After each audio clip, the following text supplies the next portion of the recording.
going. Just keep it going. Warning. Stand by for countdown. Prepare audience with maximum impact. Full immersion begins in. My black people, it's all about the unity. It's nothing they can do with us, so ain't nobody moving me. I'm a soul man, no. I'm a soul man.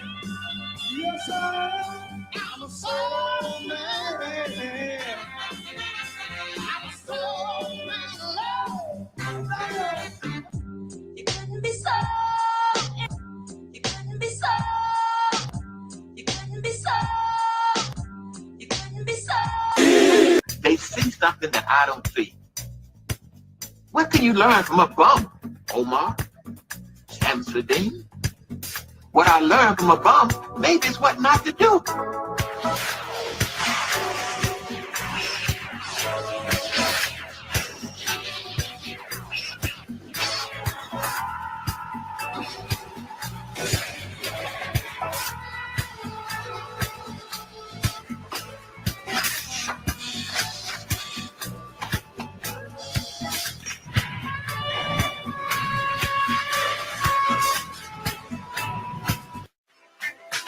Nobody takes down Angel Snuffing Up 7 easy.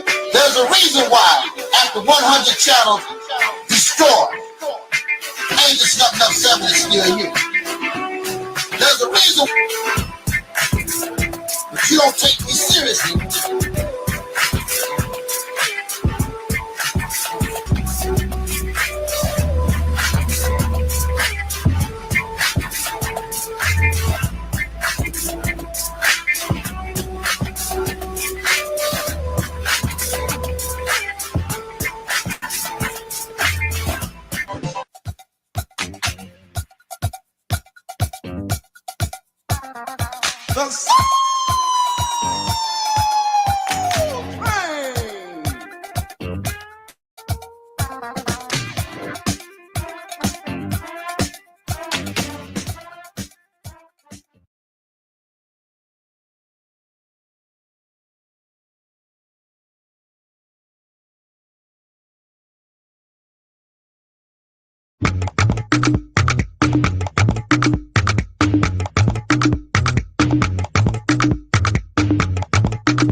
Maisha ni ya ghetto, msaliti ni wapeto, sharia muna kwao, wazimuke na hao, furasi mfano, ukabila ni kwao, hatuko shafika, ukweli na hakika, kadiri na shika, fura kwa lahiki, kutoka mashabiki, maji kuziki, beat na ziki, muda muna wiki, mimi na himziki, script ni mukiki, kuna mtaziki, kwa makini mfulisi, za mchima la sili, filmi.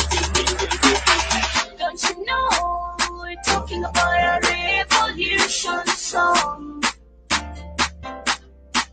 Don't you know, talking about a revolution song. Don't you know, we're talking about a revolution song. Don't you know, talking about a revolution song.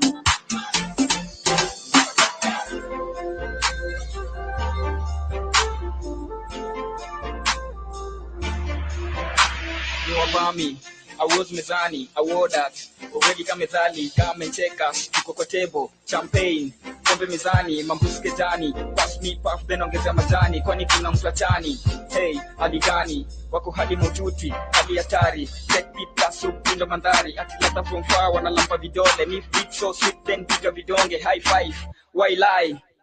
Don't you know, talking about a revolution song. Don't you know, we're talking about a revolution song.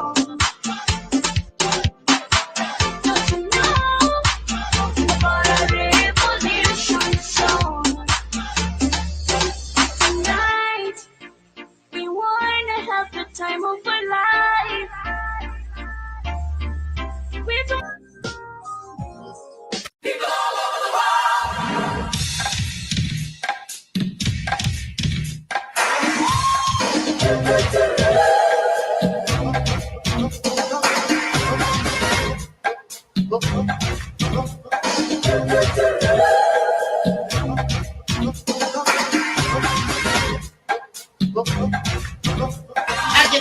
I can handle the hard question. See, they say that Angel Stuff Number 7 don't care about the people. But Angel Stuff Number 7 cares about the people because I'm bold enough to tell you the truth, and I don't give a damn if you give me a dime. I'm not looking for your money.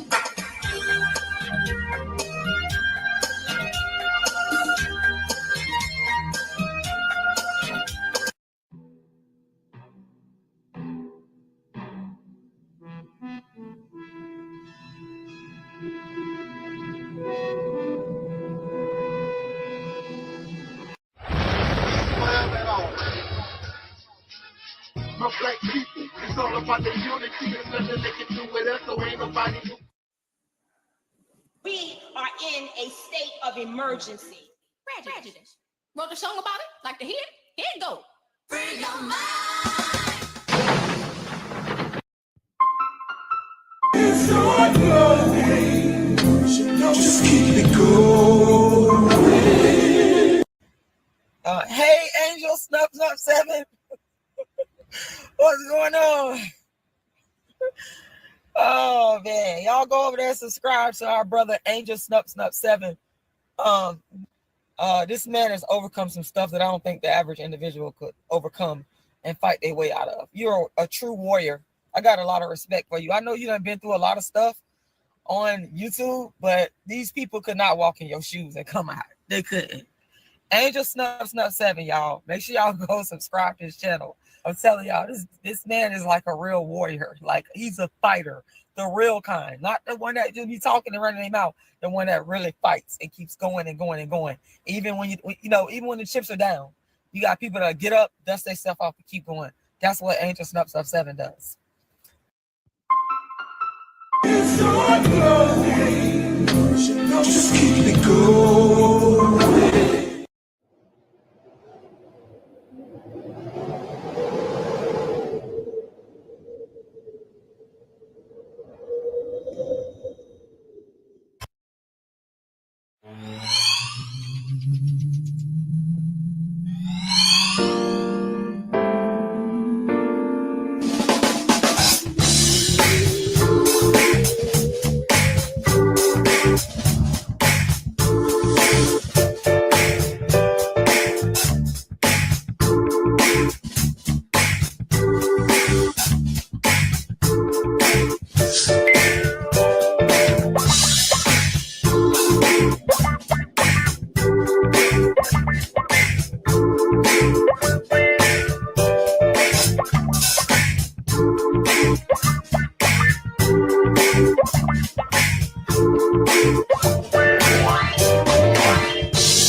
I'm not going to help nobody get something my Negroes don't have. If I'm going to die, I'll die now, right here fighting you. If I'm going to die, you my enemy. My enemy is the white people, not Viet Cong, or Chinese or Japanese. You my opposer when I want freedom. You my opposer when I want justice. You my opposer when I want equality. You won't even stand up for me in America for my religious beliefs, and you want me to go somewhere and fight, but you won't even stand up for me here at home.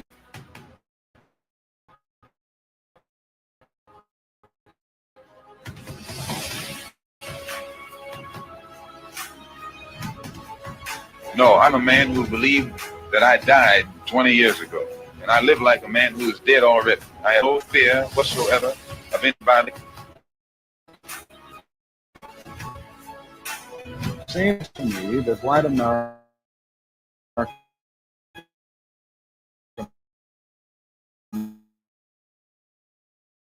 must see that no other ethnic group has been a slave on American soil.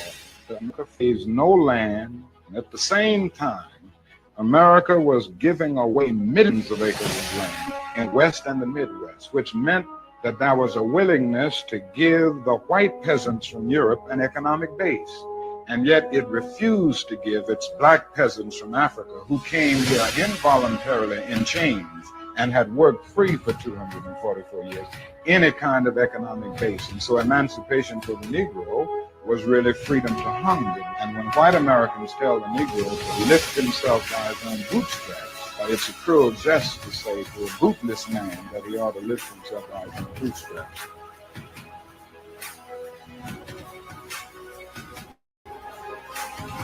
I'm saying that the nation of Islam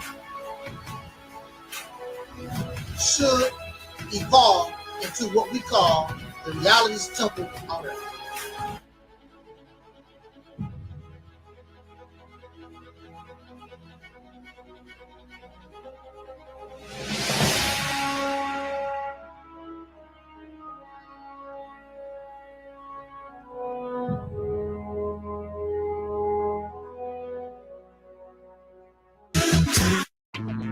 We didn't have a choice. We was already doing for ourselves.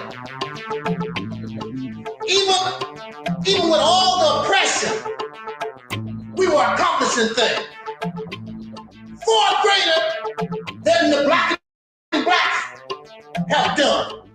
They've done very little,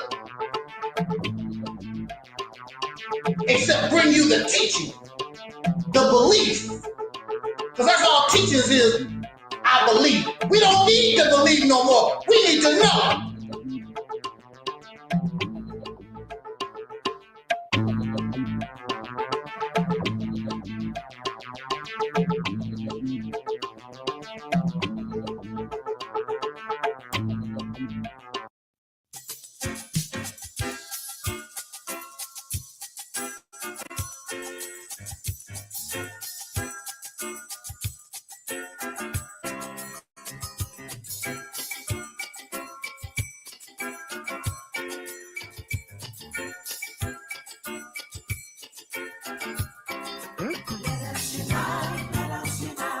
Everybody join. Just keep it going.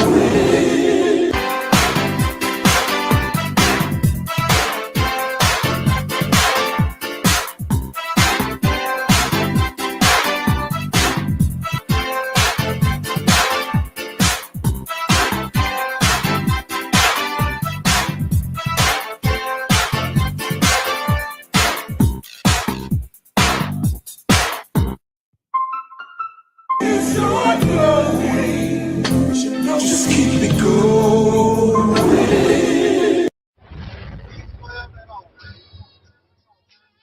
My black people, it's all about the unity. There's nothing they can do with us, so ain't nobody. In a state of emergency.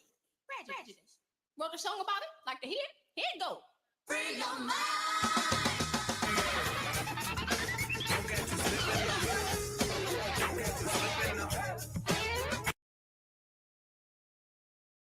Keep it real. What dear? Because I keep it real like that. I keep it real.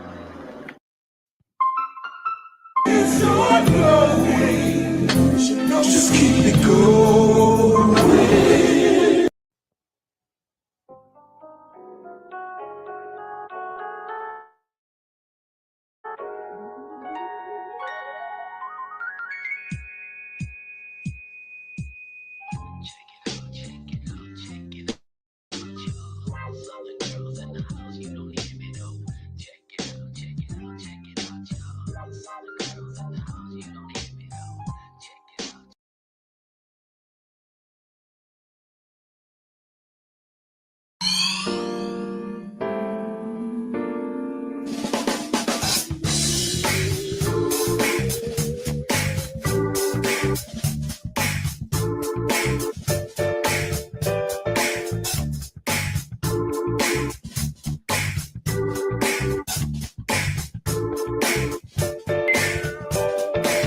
I am also your soul brother. Number one.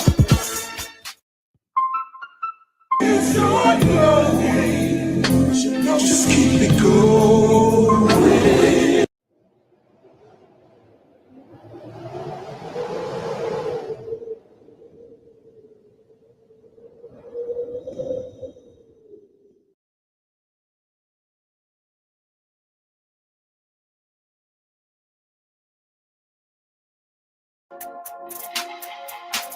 Everybody who is black and interested in black people, let us sit down and find out how we can get together in one direction against one enemy and accomplish this job overnight.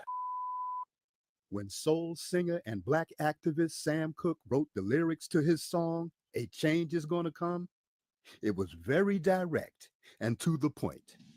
With some changes to it, the song was still digestible. In the year 2019, black folks continue to go through the change rather than direct the change. A community activist named Taalik Ibn'rad has made an appeal similar to what Sam Cooke was asking for. A change. It's said that the meek shall inherit the earth. We ask when. When will the landlords give the meek a free lease? Mr. Ibn'rad is humbly asking for the state of Mississippi. This is Dusty Basement Studios, and we approve of this message.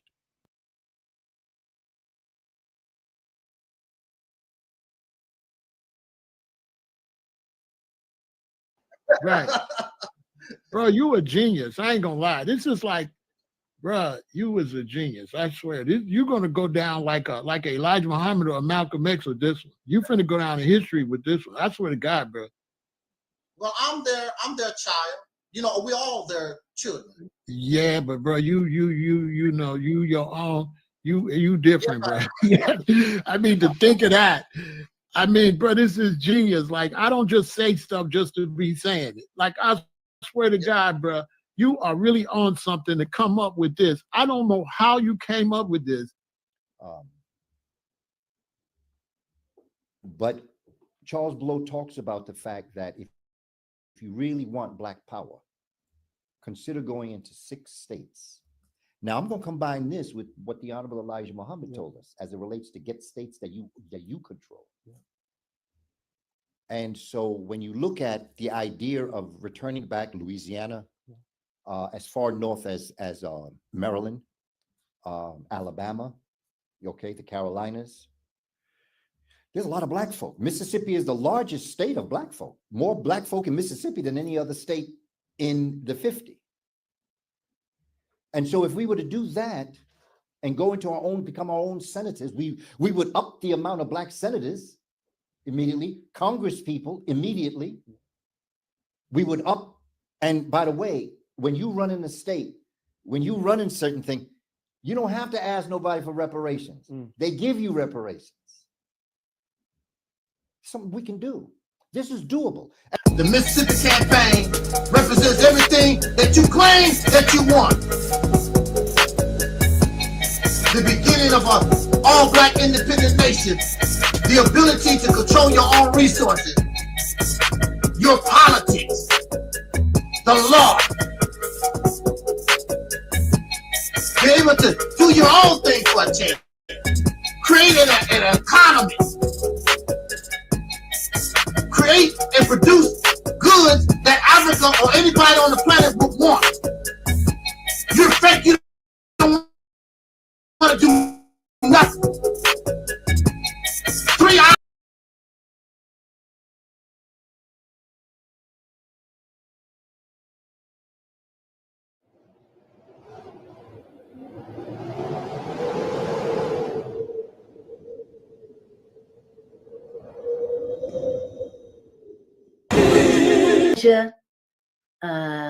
Let's see, Taalik says, can you send a shout out to my platform, the Realities Temple on Earth Internet Ministry? Our theme this year is After Purge Comes the Healing. Shout out to your platform, Taalik.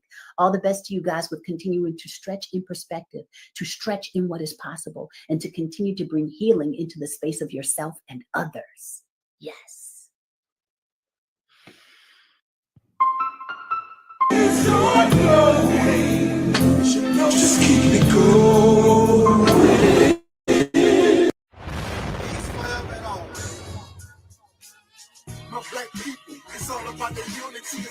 they can do with us, so ain't nobody moving me. Like at the king, we make it plain and simple. Bringing knowledge and fire at reality's temple. Reality's simple. My black people, it's all about the unity. There's nothing they can do with us, so ain't nobody moving me. Like at the king, we make it plain and simple. Bringing knowledge and fire. It's so glowing. Just keep it going. Self, and you don't realize it. You don't realize it that God has been imprisoned. The devil was able to imprison God. So right inside your own self, your God self has been imprisoned, and you have a false sense of self running rampant inside the temple. This is why, you understand what I'm saying? Yes, sir. We have to bring reality's temple here on earth. Reality's temple here on earth. Yes, sir. We have to realize the enemy is running rampant inside this temple. And that is Brother Taalik from the Reality Temples on Earth channel. And if you get a chance to subscribe, please do subscribe to his channel. He's a good brother. You know, he's doing good work, and he wants to do good constructive things. He has good information to provide. So please do check out his channel if you get a chance.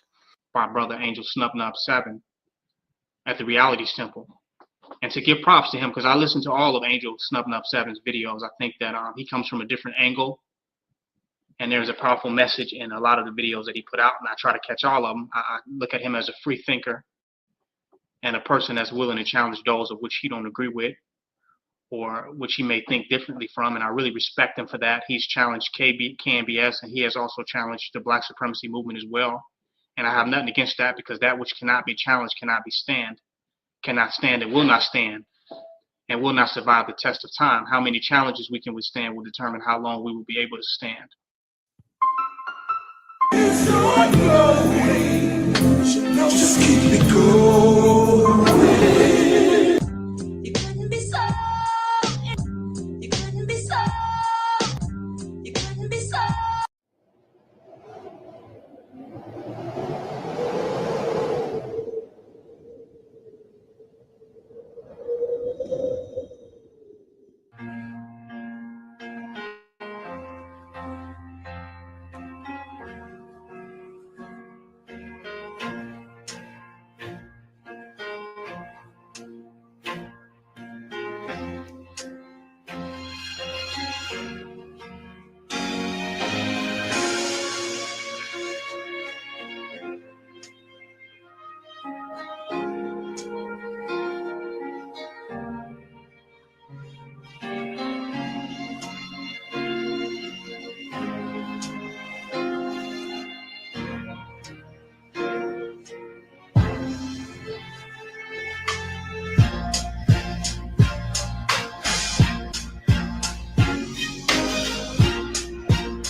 Good evening, soul brothers and sisters.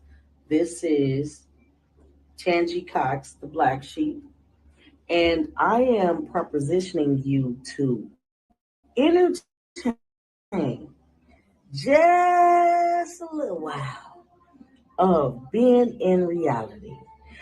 And this is gonna hurt soul sisters and brothers, because a lot of us cannot accept reality. I empower you to, for 1 year, to subscribe to the Reality Temple on Earth. And at the end of 12 months, draw your conclusion of what have you learned in that amount of time. I empower you.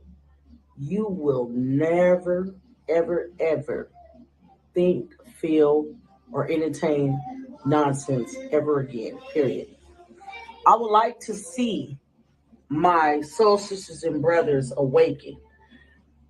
This requires time. You need to spend about a year watching, researching, and looking. The reality temple on earth is life-changing, and I stand on that.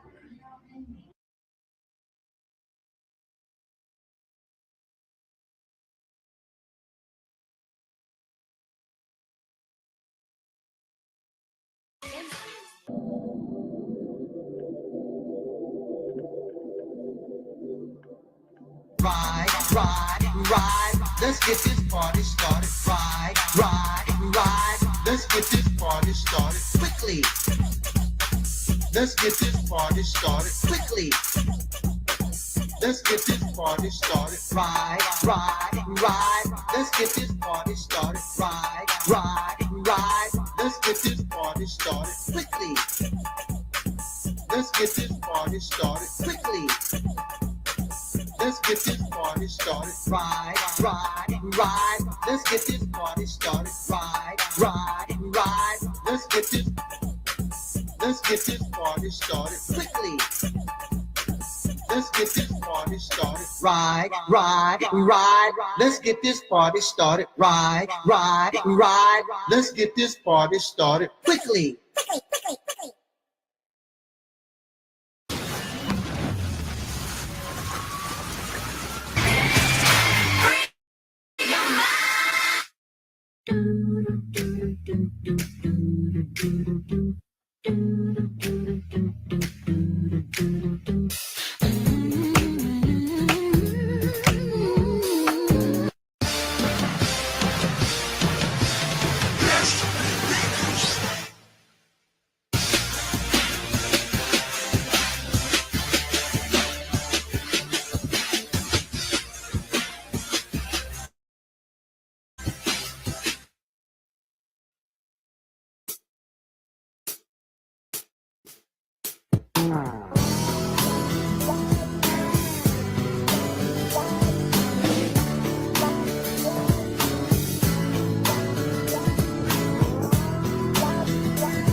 That's right. I'm proud to be a Southern girl. I'm gonna take you back a little bit. Where? Back to Texas, where everything is bigger.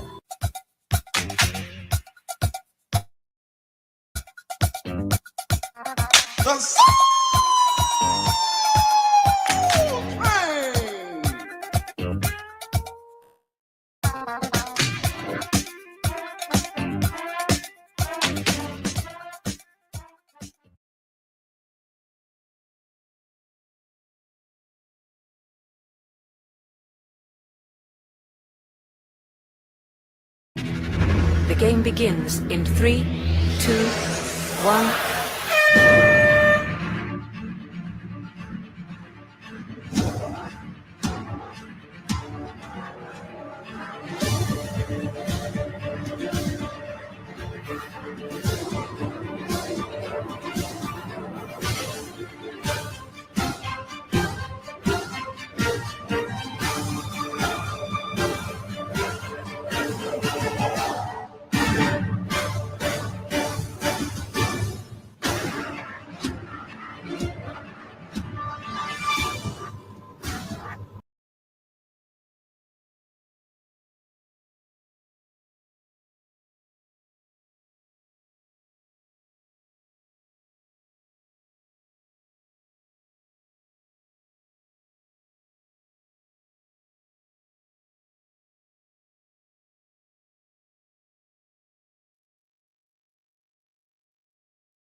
only 5 years old when her father was assassinated. Dr. Martin Luther King, the apostle of nonviolence in the civil rights movement, has been shot in Tennessee. Dr. Bernice King has dedicated her life to his legacy. I have a dream that my 4 little children will one day live in a nation where they will not be judged by the color of their skin, but by the content of their character. A legacy that weighs heavier now than ever before, as a symbol of division and a symbol of unity collide. Dr. Bernice King, as history would have it, Trump's inauguration is actually falling on the national holiday that honours your father. How does that make you feel? I'm glad that it occurred on the national holiday. Otherwise, it would have been a day full of the inauguration and full of, Donald Trump, whose first 4 years was tumultuous and really frightening for a lot of people. This gives us an opportunity to see the contrast, to experience the contrast, and to really look at who we ought to be as a nation. Well, who ought we be? Well, I think we should be a little bit more compassionate and thoughtful about who we are, and we should work together collectively to create a world where everyone can share in the wealth of the world, where people's dignity and worth is respected, and where justice is a reality for all. I believe that what self-centered men have torn down, men other-centered can build up. You were just 5 years old when your father died, and him that as well. But at the heart of it, Martin Luther King was your dad. What was he like as a father? So he would come in, okay, we're gonna play the kissing game today. And then each one of us had a spot on his face. My 2 brothers were on either cheek. I was on the forehead. My sister was off to the side of the mouth. And my mother was smack dead in the middle of the mouth. He called it sugar spots. And I would smack him right in that spot. I just remember him being fun-loving and just a very gentle man. Sometimes he would want to dribble the basketball in the house just to play. And it was as if he was not carrying the cares of the world. When he got with us, it was like his refuge. Refuge, that's the word, because I feel like from an outsider looking in, there's a lot of Americans who could use their own kind of refuge right now. We always hear about the United States, but it seems more divided than ever. What do you think your father's message would be for your country right now? I don't always like answering those kind of questions just because he's not here. I always like to just refer people back to his messages because, my father gave us this kind of perspective and view that we live in this large world house in different rooms of the world house with all of our diversity. And we have to find a way to live together. We must learn to live together as brothers, or we will all perish together as fools. That's the lesson today. Every day we wake up, we should think about, is what I'm doing helping us to learn how to live together, or is it pulling us further apart? That's the biggest message for me from him. You talk about Donald Trump's first presidency as being tumultuous. That was the word you used to describe it. What do you think his next presidency will be like? Who knows? He could surprise us. He could do some things that will be beneficial to the nation. But I like to say, let's not give him too much airtime. Let's realize that the responsibility for moving our nation forward and moving any nation forward is the responsibility of the people to make sure that we are constantly cultivating and protecting our freedom, justice, and democracy, and doing it in the spirit of nonviolence. It's about relationships, right? And that relationship between Australia and America has always been there. It's always been strong. But what is this that I hear about your relationship to Australia maybe being even deeper on a personal level? I visited Australia, Sydney to be exact, and something started stinging me, and I got bit by a blue bottle. And I was hitting it and trying to get it. It was wrapped around my ankle. I was trying to get it off.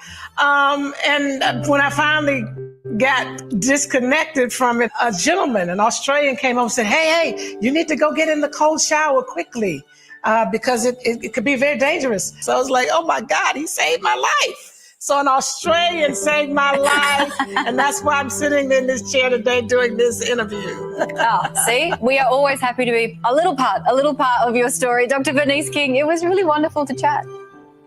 Thank you. I appreciate it. So interesting, the contrast of the colliding of these two.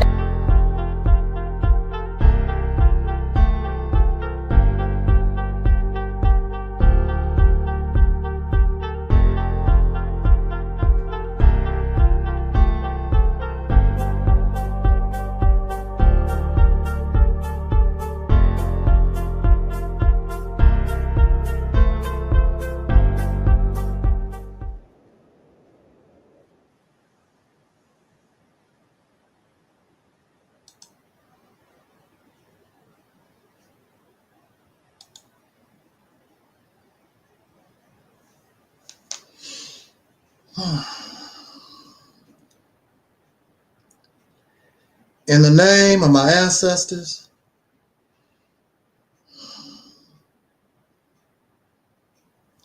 peace forever and always, and welcome to another spontaneous edition of what we call the Reality's Temple on Earth Internet Ministry. I am the gatekeeper, the host of this program, known here on social media. Wherever you may find me, I am known as the mighty, Angel Snuff 7. I am your soul brother, number one.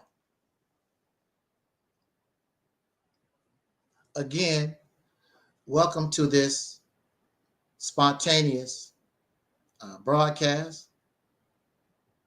I'm very sure many are involved in the discussion and the watching of the commentary of or from the inaugural speech, the inaugural presentation from the President Donald Trump. Also at the same time, today, January the 20th, 2025, this is also the day that the nation remembers and celebrates the memory of a civil rights icon. We know him as Dr. Martin Luther King Jr. I don't consider myself a very emotional person. But when it comes to Dr. King, when it comes to Malcolm X, when it comes to the hardships of myself that I suffered under oppression and injustice, on days like this, I shed a tear for soul brothers and sisters. I shed a tear for us, the Black American, the foundational Black American, the African American, the once called Negro, the colored, however these names, the copper colored people, or whatever you, however you, the Israelites, the Moors, however you want to identify yourself, members of the tribe of Shabbat, however you want to remember yourself, however you want to identify, that's all right with me. But I shed a tear for us because of the horror, because of these generations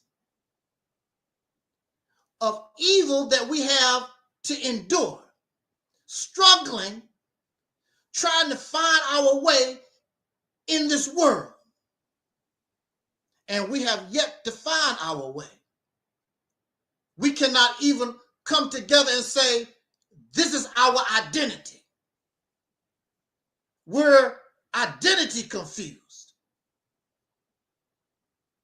We can't come together for that which is beneficial for our rise as a people.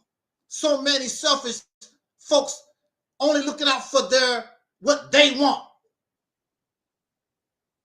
not what is in the best interest of us as a people. First of all, we must become a people.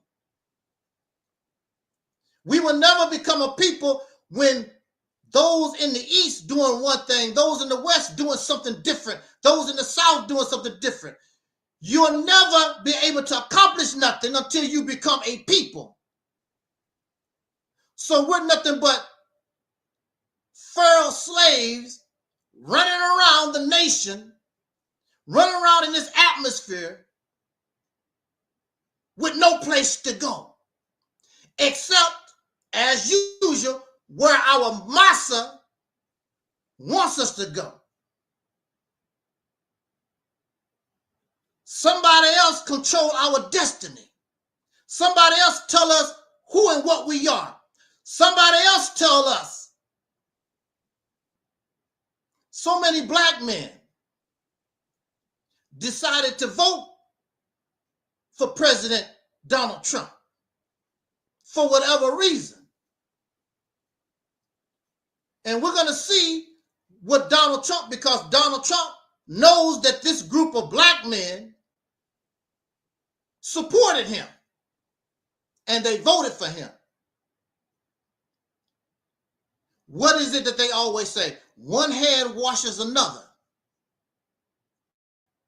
We're going to see how much hand washing that Donald Trump is going to give to these black men. What benefit? Except what is beneficial to the whole nation as a whole anyway. Is he going to do something special for the black man, the brother that voted for him? I mean, some of these brothers went all out for Donald Trump. They act like a little girl when it came to Donald Trump. When Donald Trump won, they jumping for joy and skipping around like a little child. What the hell? I'm like, what the hell is wrong with these people? Giggling and sniggling. You're a grown man and you claim to be free, but you're still in the same position as your ancestors, always looking for a massa to follow, always looking for a savior to follow, somebody to be a servant to, somebody to depend on. A man who is free governs his destiny. He does not wait for Donald Trump. He does not wait for Barack Obama. He does not wait for nobody. He takes charge of his family. He takes charge of his community, and he will take charge of my nation. But these men are content with following somebody. That's what you will hear them say. They might not follow Donald Trump, but they will say, I follow the Honorable Marcus Garvey, of whom President Biden gave an honorary pardon. I follow Noah Drew Ali. I follow Jesus. I follow going down the Yellow Brick Road, going to the Wizard of Oz. I'm going to see the Oz. Always putting your destiny in somebody else's hand. But at the same time, they want to be treated, called a man, and respected as a man. You're not going to be treated and respected as no man when you are a follower, when you are a servant, aka slave. And then these men get very angry at the sisters because the woman supposed to follow you, follow your lead, follow your example. You're the leader. But she sees somebody that's not worth following. And then they get angry because these women don't see a man. They see a slave. They see somebody that need another man for guidance. If you leader, you're supposed to have creativity. If you're a leader, you're supposed to have wisdom. You're supposed to have the ability to lead. And you waiting for Jesus. You waiting for Muhammad. You waiting for Donald Trump. You waiting for aliens to come out the sky. Whatever you waiting on, Mr. Man. And that is why men don't like my channel. Because I put the burden on us because we say, I'm the leader. You say that you follow God and the woman's supposed to follow you and the children are supposed to follow the parents or mother while you follow the white man or some fictional person in the Bible that you got from some foreigners riding camels in the desert. You can't even read their language. You need a translation because the message was not for you. But the Massa translated so his slaves can understand. You a slave. No, brother, the Bible comes from Africa. You ain't never lived in no Africa. Have nothing to do with you. You weren't even in existence. Those books was meant for somebody else. And they rebelled. Woo! They rebelled against it. And they continue to rebel against it. These books you follow has caused more harm to humanity than good. Endless wars. Support racism. Support sexism. These so-called holy books from God. They talk about love, but produce hate. These holy scriptures, these books have done nothing to uplift humanity. If it did, we would be in a better position, a better condition in life. That's not my fault. That's the reality. You can argue and be upset all you want to. That's a losing debate. It's quite obvious. We see it every day. There's a church, there's a mosque, there's a synagogue, there's a temple on every corner all over America, around the world, and look at the condition of humanity. You have people in Africa, in the Sudan, still starving, still in civil war for decades.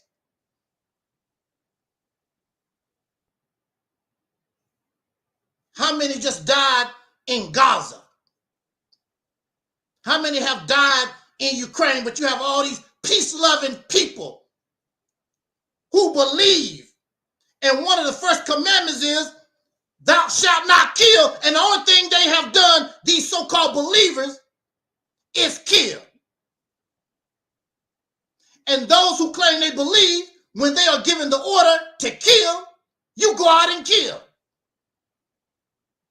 When you should say, no, my God teaches me thou shalt not kill. Most of these soldiers that go on the battlefield, they Christians and they Muslim, and they are taught thou shalt not kill, but they go out and they don't kill in the name of Allah. They kill in the name of the governments, the nations, these corrupt leaders who are men for the purposes of unknown origin.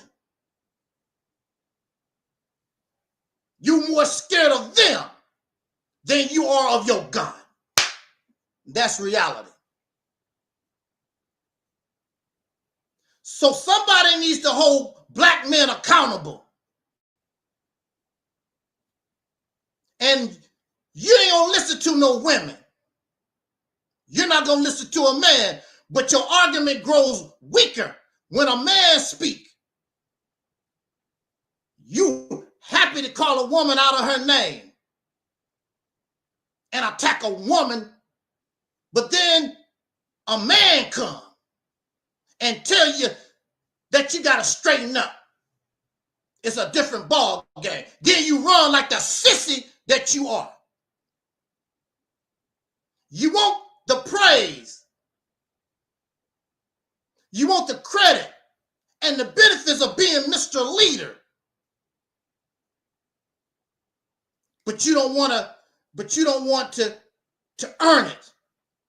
You just want somebody to give you those praises because I got a penis. A dog has a penis. A goat has a cow has a penis. A wolf has a penis.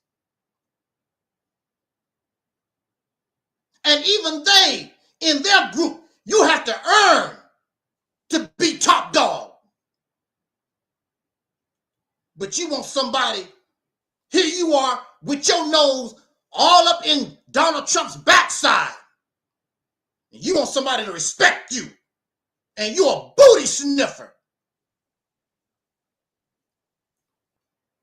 You're a booty sniffer, not of another male in your own circle. You a booty sniffer of a male outside of yourself, who come from a people that made our ancestors slaves for over 300 years, who oppressed us for over 100 years, Jim Crow and the Black Codes. And that produced a Dr. Martin Luther King Jr. Let's talk about this and get out of here. Bear with me. I get upset on days like this. It's a hurting thing. I can feel the bullet hit my neck. I can feel those shotgun shells hit my chest when it comes to Malcolm X. I can feel those bullets when Fred Hampton was laying in that apartment in Chicago and those racist Chicago police shot him to pieces. I feel those things. But I can't fight by myself. If it was up to me, we would be in a better place because I'm not taking it no more. I don't care about your money. You gonna treat me like a man? We're both not gonna have happy times. Because you die, you bleed just like I do. But the gender that I come from don't have that kind of strength.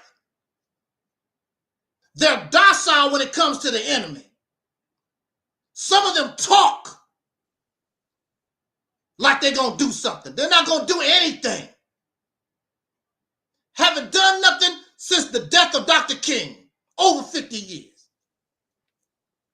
You're comfortable in this cesspool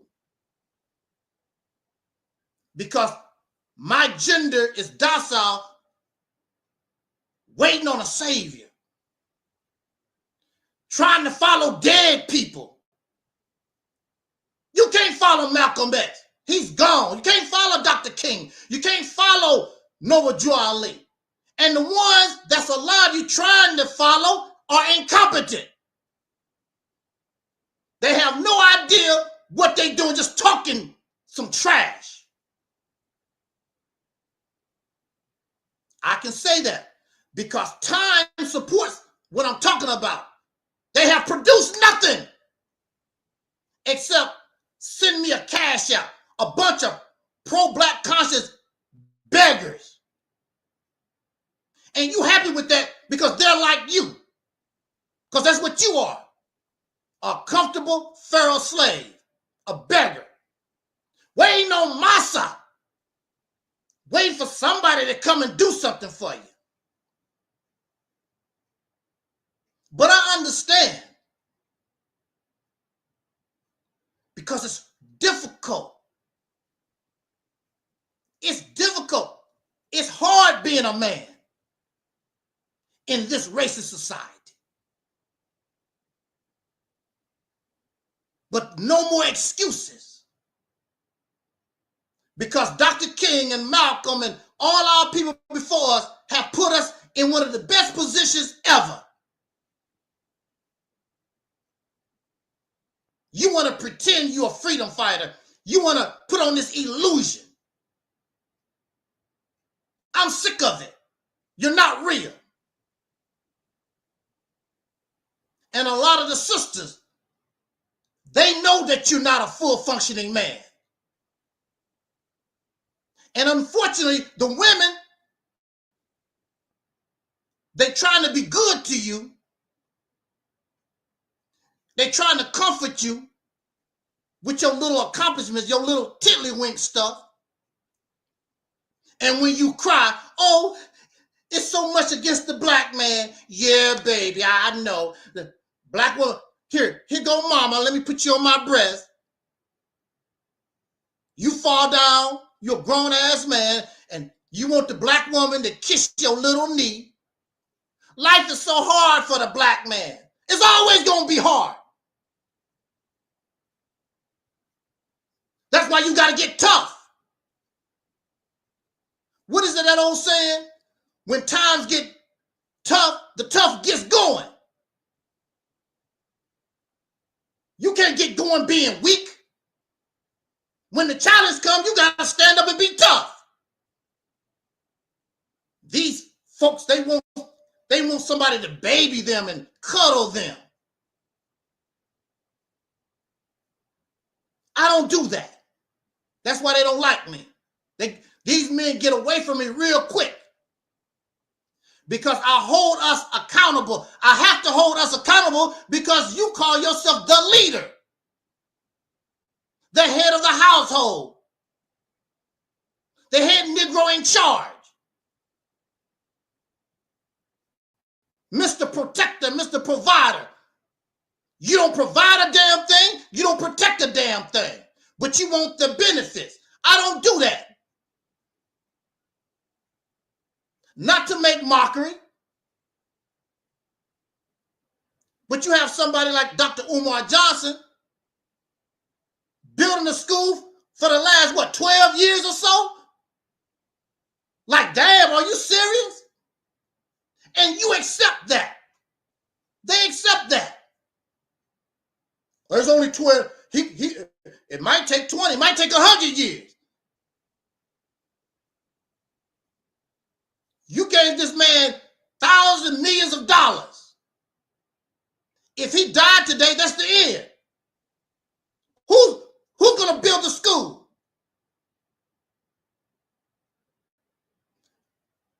He don't even have a backup plan because he's not going to build nothing anyway. It don't take no 12 years to build a school. If you can't get what you want, then you have to go smaller. But you're not going to do that. Your intention is not to build anything. The only reason why Dr. Umar Johnson got that garbage dump that he called a school, because of the pressure. I got to do something. That's the only reason why. But we like hanging on to false hopes and dreams.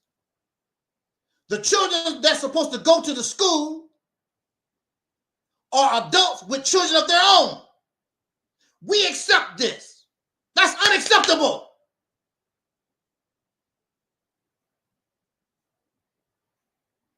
The Nation of Islam make all these promises. 40 years, they have nothing, little or nothing. After getting millions of dollars. And that's acceptable. But if the president of the United States was doing the same thing, the American people have all kinds of videos. And you won't be president long. That's what happened to Joe Biden. Because Joe Biden was not producing. If Joe Biden was really producing something, he would have easily won. There would be no need for Kamala Harris and all that other stuff. But Biden was not producing anything. It's like what you was choosing, the best of two evils. Oh, well, I'd rather take another chance with Trump again. Because Joe Biden was doing, he was terrible. And a lot of these leaders, so-called leaders, black leaders, it would happen to them. This has nothing to do with like. This is about producing. I like you, Umar, but you're not producing. I like you, Minister Farrakhan, but you're not producing. I like you, Sonetta TV, or whoever these people that y'all give your money to, they're not producing nothing for you. You happy with the fairy tale story. Then you have the nerve to make mockery of Dr. King and his I have a dream speech when you do the same damn thing. I have a dream. We're going to have a school, an African school, and little black boys and big black boys will come together and learn African spirituality and African science. I have a dream. You do the same thing. It's hard and difficult being a man.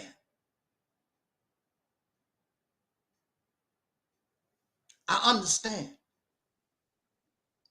In nature, among mammals and the human being is a mammal. A mammal is any life form where the babies are given milk to drink. We are mammals. Human beings are mammals. And in the natural world, among mammals, most of the time, there's always exceptions to the rule, but among mammals, most of the time, the male, he rolls solo. The only thing he does, he get with the female during breeding season, she go her way, and he go his way. They just get together for sex, just like we do. That's the way y'all do. We don't have any families no more. We just breeders.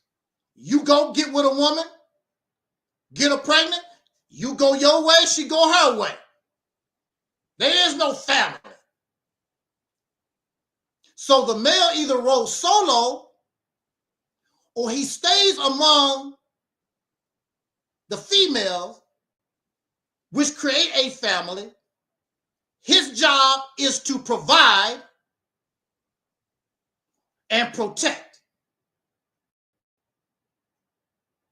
He does not lead the family. The females lead the family unit, not the male. His job is to protect and sometimes provide for the family. She's responsible for raising their offspring. Always exceptions to the rule.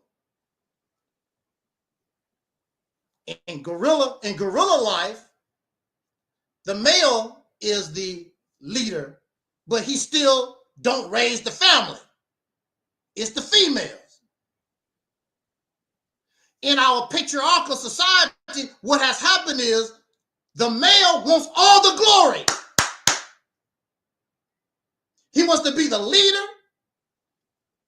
He wants to be the provider, the leader, the protector.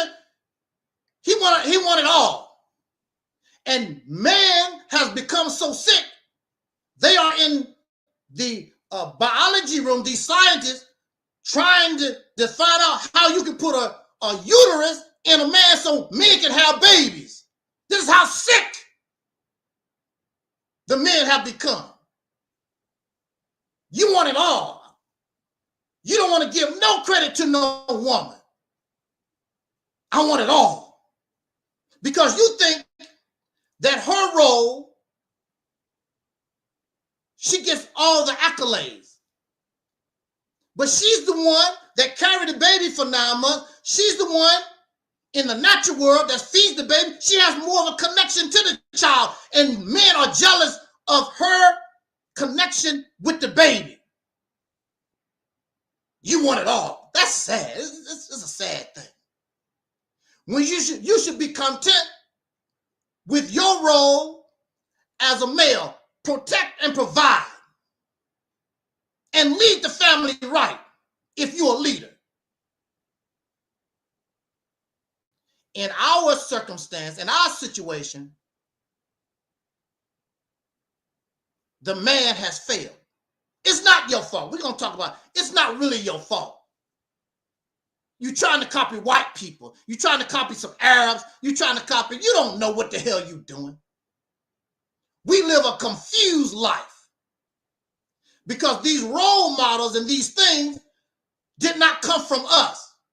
We trying to copy Arabs. We trying to copy the Chinese or what they did Native Americans. What you think the Hebrew Israelites done or what? We trying to copy somebody else's culture instead of have developed our own. So living under this culture is really difficult for us as men. So it's so difficult to be a man, a black man in this culture, to be a soul brother in this culture. It's so difficult. Many of us would rather be transgender.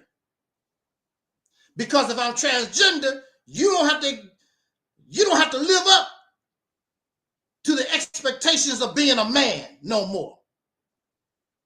Because I'm a woman now. I believe I'm a woman. So you don't have to worry about providing, protecting, and being a man. I'm a homosexual. So you don't have to be a man. You have to, when I'm a homosexual, when I'm transgender, when I'm all these things outside of what I was born, so now I'm exempt from being, so don't expect me to be like Dr. Martin Luther King. Expect me to be like Coretta.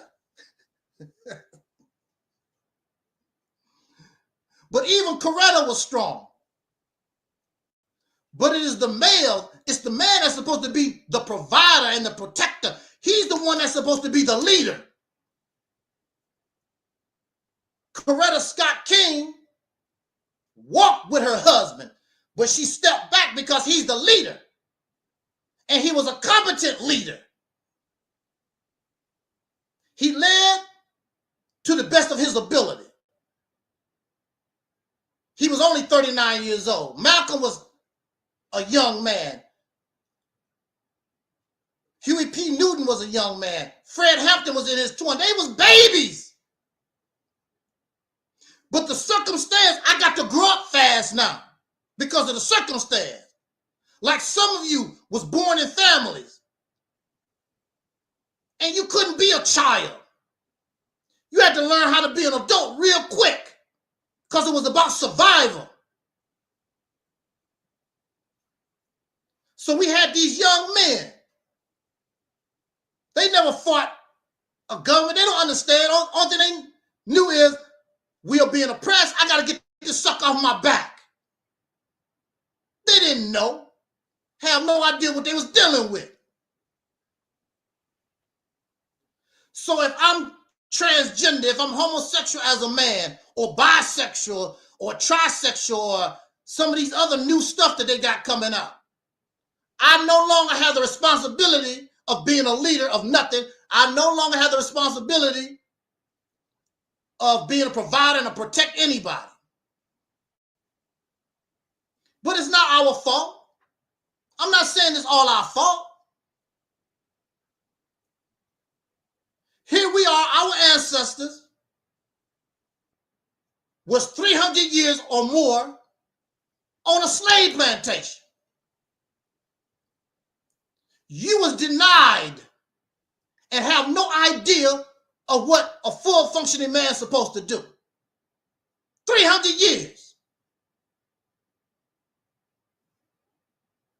You can't become a man simply because somebody set you loose. You've been under the rule of another man for 300 years. You never had to function like a man. You don't even understand. Everything that was done for you came from your massa. And that's the same mindset that you have right now. You need a massa, somebody to follow, somebody to serve. You still have the same mindset. You have no idea of what the concept of freedom is. You have no idea what the concept of being a man is except talk. And before you could grow to begin to understand what manhood was or should be,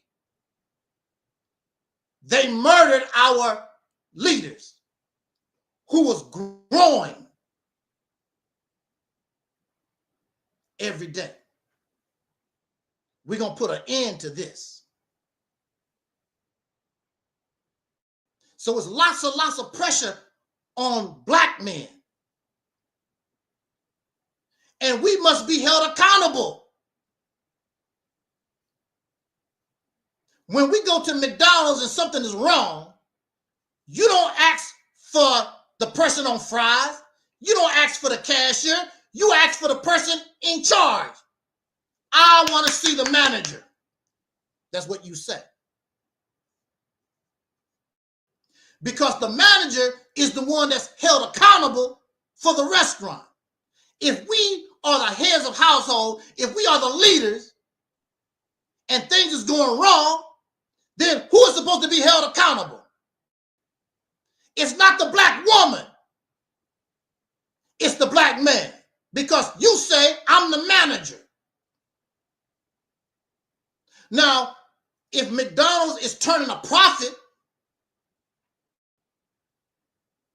you want all that praise. Look at my management skills. We only did $800 last night. We did $1,500 tonight, and we steady making money. You love those type of accolades. You don't like when things go wrong. Hey, we might have to shut this McDonald's down. Y'all not making no money. Well, sir, I'm doing the best I can, sir, but you're the manager. Either we shut this McDonald's down or we fire you. That's how things go. But in the black community, because I love Minister Farrakhan, I just love Nova Joali, which Nova Joali is deceased. I love Malcolm X. I love it. I do. I sure do. I love it, Malcolm X. I love Huey P. Newton. All these people are gone. They cannot help you. I love it, Marcus Garvey. They're all gone. You can't follow them. And they were in a learning process. They were not full functioning men. They were in a learning process. You don't become a man after being on the slave plantation for 300 years. We've only been so-called free a little bit over 100 years, right? But our ancestors spent 300 years as a slave. You ain't nowhere close. We think freedom is playing on YouTube, playing on TikTok, getting a McDonald's hamburger, talking about I'm a vegan. And you can buy a car made by the white man because you like driving cars, but there's no car factory. You like to eat, but you don't want to get your hands dirty in the dirt. We have no farm. We don't have no farms. We need electricity. We don't have any power plants. We don't have any gas. We don't have any rubber for our car. We don't have nothing. Because we know massa. Daddy gonna take care of you. That's how children act. Children don't trip off the electricity they use. They don't trip off the paper, the toilet paper. They don't trip off the deodorant that you have to buy and the food in the fridge. They don't trip off it. Mommy and daddy got it. And that's how you act. Supposed to be a free man, free woman, but you depend on the white man got it. Donald Trump got it. Let's vote for Donald Trump. He'll Massa take care of us. That's your attitude. You don't think and you don't act like a full functioning man or woman. And you can't handle the pressure that comes with being a full functioning man. And the women that you like are the ones that don't hold you accountable, make excuses for your failure. And she's suffering right now. She's suffering. So you can feel good. In a family, the money comes to the family. But brothers get all upset because his wife, his girlfriend, make more money than I don't feel like a man. You damn fool, the money coming to the family. Who gives a damn? They're your children. Feed your children. Change the diaper. I don't feel like a man. You ain't a damn man anyway. Who cares? And you still not no man because you jealous of your wife or your girlfriend because she make more money than you. Who gives a damn? They did that on purpose so I don't feel like a man. Who gives a damn? Who tripping off of that?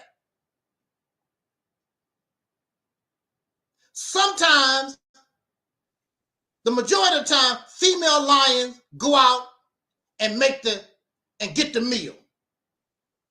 But male lions, they can get down too. But the majority of the time they don't. Usually the females go out and get the meal. He's the big provider. He's, well, the big protector. Nobody cares as long as they get fed.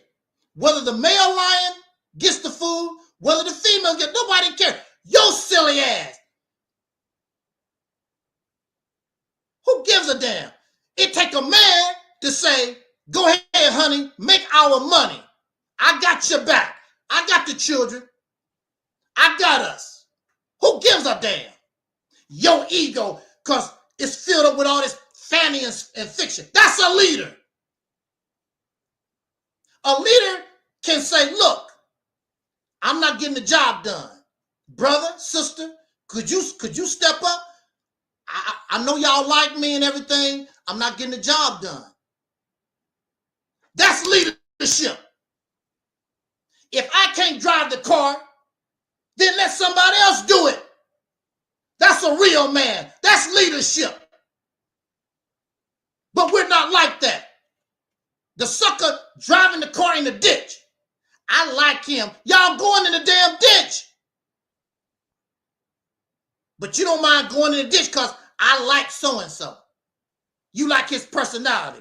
And both of y'all ass, everybody going in the damn ditch. What kind of leader are you? It's a lot of pressure being a man. But I cannot give us a free pass. You can't get a free pass because you'll never grow. When it gets tough, the tough gets going. That's why you're not tough. These people come on my program or I'm in the chat rooms. These men get to crying when I hold them accountable. The only thing on their mind is sticking their penis in somebody. I'm going to have a family. You don't have, how you having a family when the white man taking care of you and your children and your wife, and you know it.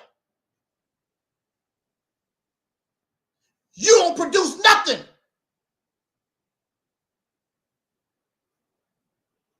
I asked the brother on the platform, show us anything in your house you produce. You go out and make money, but the white man and the Chinese or somebody else is producing. You just a consumer. You buy, you ain't producing a damn thing. Your baby milk come from the white man. Your toilet paper come from the white man. Your electricity come from the white man. And your wife and your children, even your dog Scruffy, know where all these things coming from. You can't produce nothing. Mr. Man, Mr. Warrior, who the hell you protecting? You can't even protect your damn self. Talk about, I protect my, you don't protect nobody. White man come to your door, put false charges on you. Only thing you're gonna do is give up. Get me a lawyer, baby. That's the only thing you're gonna do. I know I didn't do nothing. That's all you're gonna do. He go up in your house, take your little guns away from you, and you go to jail. Mr. Man, Mr. Warrior. There, I've seen stories with Caucasian men, and I'm not saying some black men haven't done this. I've seen stories where some Caucasian men, you ain't coming up in my house. I don't care who you are. And there's a gun battle. You ain't coming in my house. We give up quick. When the white folks, the FBI, CIA, whoever they are, when they come to our house, we talking all this stuff. I protect. You ain't gonna protect a damn thing. How many stories where the police roll up on these black conscious folks and they actually have guns and stuff? There's no gun battle. They just throw the guns down. What did I do? What did I? And they go to jail. They go to jail, end up paying these white folks a lot of money for lawyers and post bail or whatever. And a lot of them are on probation right now. Mr. Man, Mr. Warrior, Mr. Protect. That's why they don't like Angel Snuff Nuff. Because I got to call my gender out. You're not a man. You're a man because you have a penis. You're a man of low quality. I'm not going to say that you're not a man. You're not high quality. And if a woman want low quality, don't complain because you ain't getting nothing. Because you're supporting low quality men. And you don't want them to be high quality. You keep baby and cuddling them, kissing their little knee. They can't get strong. When you're a boxer, you got to take on the best so that you can get strong. What is it that they say? Steel sharpens steel. These guys don't have any steel. They're not steel. So how they going to sharpen against steel? Ain't nobody no damn steel. You're a slave on the plantation. Steel sharpens steel. You have not become steel. You don't even know how to make steel. Where your steel plants? You buy your steel from the white man. You buy your steel from the Chinese. That's why they don't like Angel Snuff Nuff 7. You a man. We supposed to be men talking all this crap. Then earn it. No more free pass. That's a disservice to the women. It's a disservice to the children. It's a disservice to the boys because the boys looking at us as examples and we pitiful. The only thing they're going to see as an example is be pitiful like us. And they believe doing little or nothing, but they get the benefits of being a man. No, no, no. No.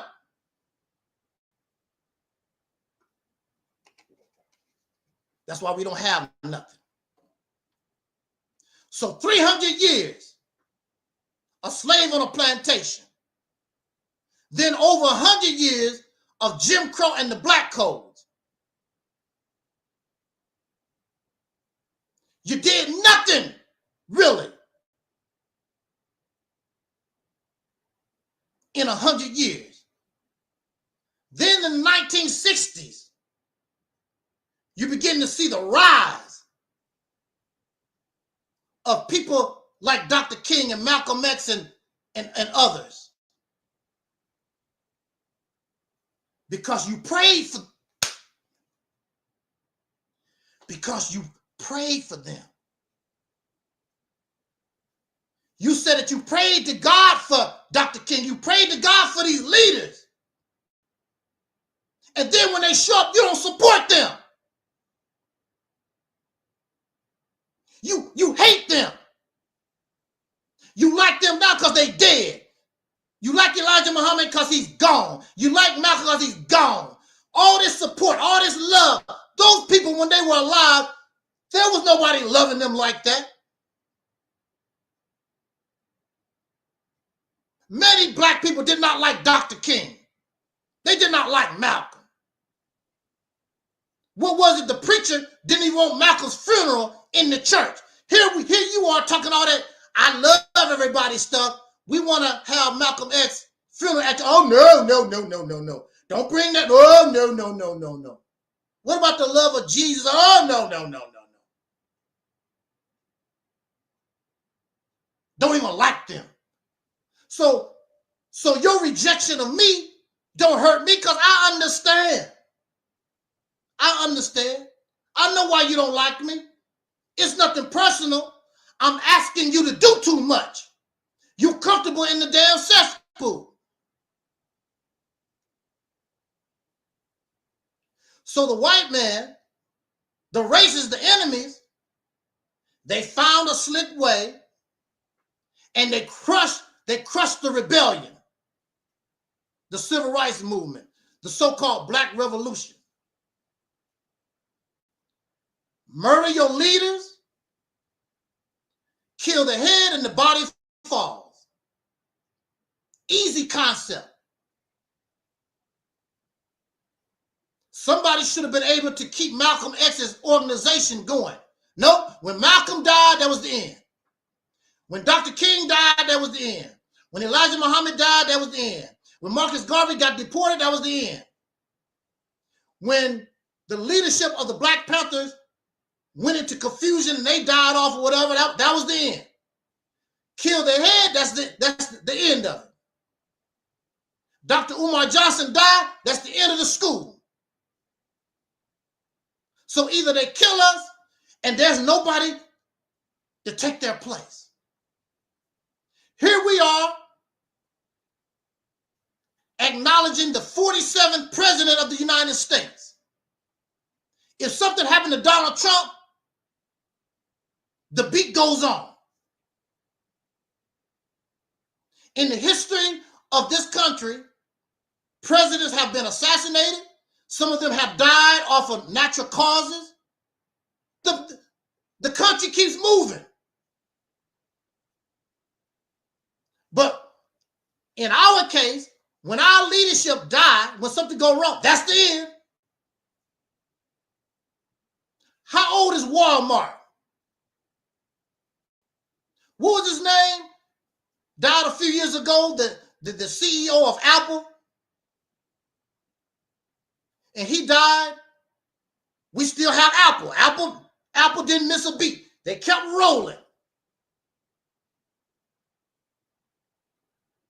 But when it comes to us, when the big kahuna dies, that's the end. But I thought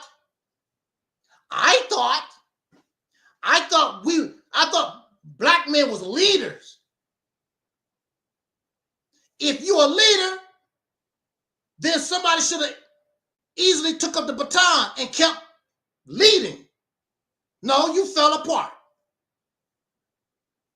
Because you're not leaders. The only thing you know how to do is follow.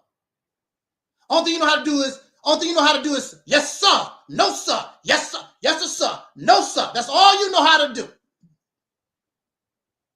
A servant. And you willing to serve anybody. Even invisible stuff. Who you following?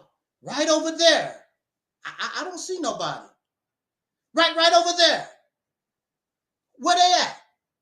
You follow invisible people. You follow invisible folks. Trying to follow dead people.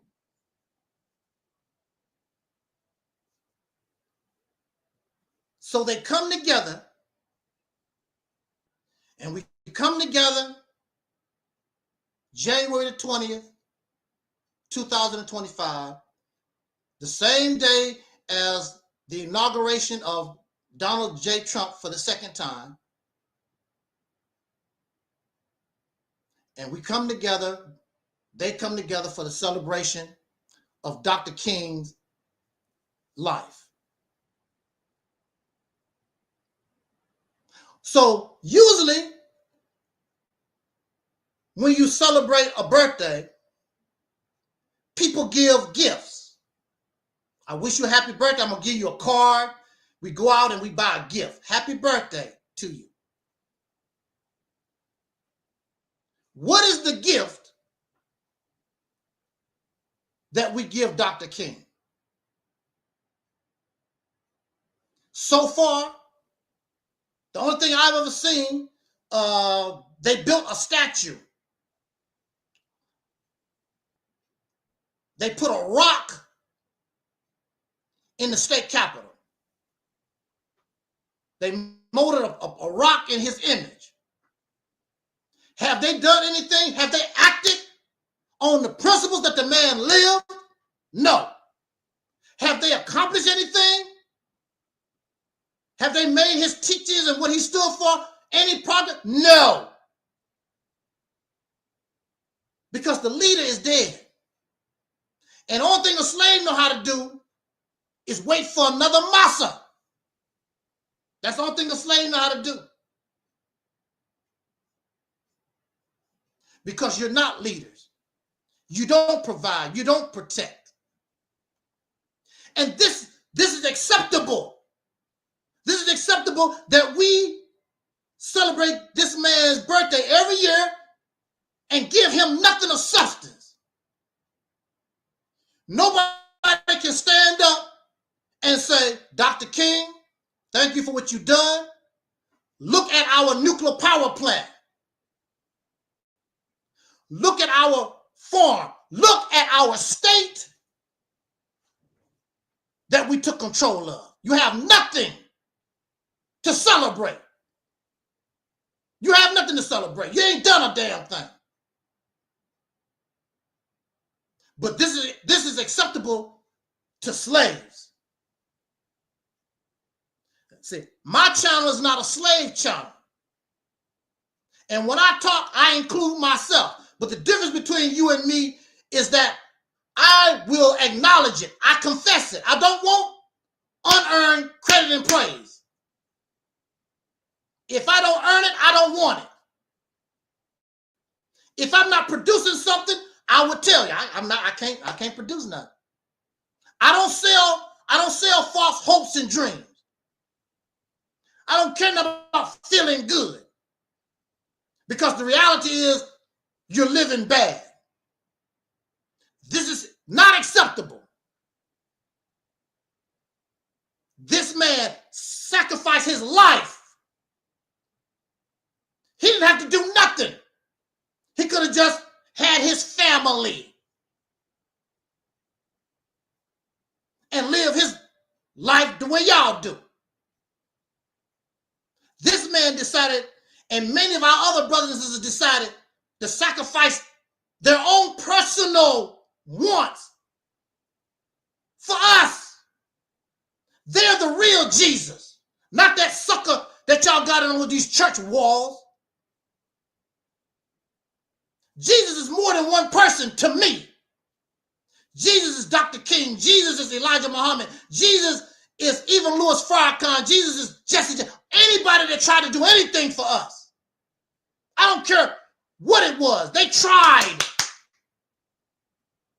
And I stand on their shoulders. I would not be here if it wasn't for them. Whether it was a little or a lot. There's so many unknown people that we don't know. I acknowledge you. Because you helped Dr. King. You helped Elijah. You helped Noah Drawley. You helped Marcus Garvey. You helped. And they should be honored. That's why I say, with our vision of Operation Exodus Mississippi campaign, they will be remembered. We need a Vietnam memorial for all our freedom fighters and put their names on the wall. We also need a a wall of shame for all you suckers that tried to stop our progress in your ignorance. It makes no difference. There needs to be a wall of shame. Let your family know that you're a damn traitor. Let your family know what you really was.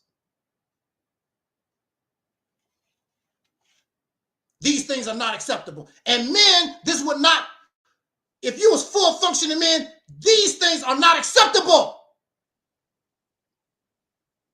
You have your women and our children watching us, and they see that you're not a full functioning man. You're not capable of producing nothing. You want these accolades. You want these benefits. I'm not going to give it to you. So you go somewhere else where they can tickle your ear, kiss your little knee. Go somewhere where women can put you on their breasts. And that's what's wrong with y'all. That's what's wrong with you. You're spoiled. We've done nothing since the death of Dr. King. We've added nothing. This generation has added nothing except talk to the work of Dr. King, to the work of our ancestors, what they tried to do. And these was young people. They did the best they could. But now, you know better. And we learn from their mistakes. So we should be able to go forward. But no, what you did was got stuck in the hole. And you're comfortable in the cesspool. And you want somebody to let you pretend. You know how you get behind the wheel of the car and the car is not even started. You pretending you driving. You just pretending you're a freedom fighter. You pretending you're a revolutionary. You behind the wheel, the car is not even on. You're not even, so you know you're not going nowhere. This is not acceptable. It's hard being a man. Easy to be a low functioning man. It's easy to be a man with a penis. A man can make changes. In the 1800s, we're going to wrap this up. Look.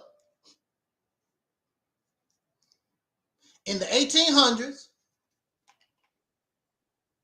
a religious group called the Mormons. Y'all smart, Alex, y'all historians, you know about the Mormons. You're familiar with the Mormon church and all that kind of good stuff.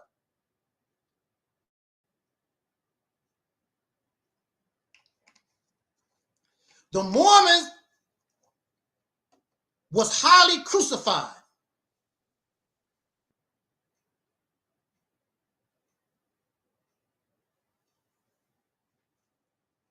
By other white people. They did not like their religion. They didn't like how they practiced Christianity. But the leadership, the men, and the women sat back in the cut and let their men lead. And their men, with their vision, with their tenacity, they went on to create what we now know of as the state of Utah. So when these men talk, the women should listen. They should listen because as men, we gave our women, our children, the state of Utah. How dare you talk against the men, female Mormon lady? We put you in a state recognized by the federal government. that has not missed a beat since it became part of the Union, the state of Utah. So those men have a right to complain about their women, talking about them, because look, I gave you a state. That don't mean that you should abuse women, exploit women, discriminate against, but you can say, hey, as a man, as men, we gave you a state. And especially in the beginning of Utah, the men built the houses, they brought in the water, they got the food, they did all the things man's supposed to do for his family. They protected their women against rogue Native Americans, even other white people that was coming through the territory they didn't like.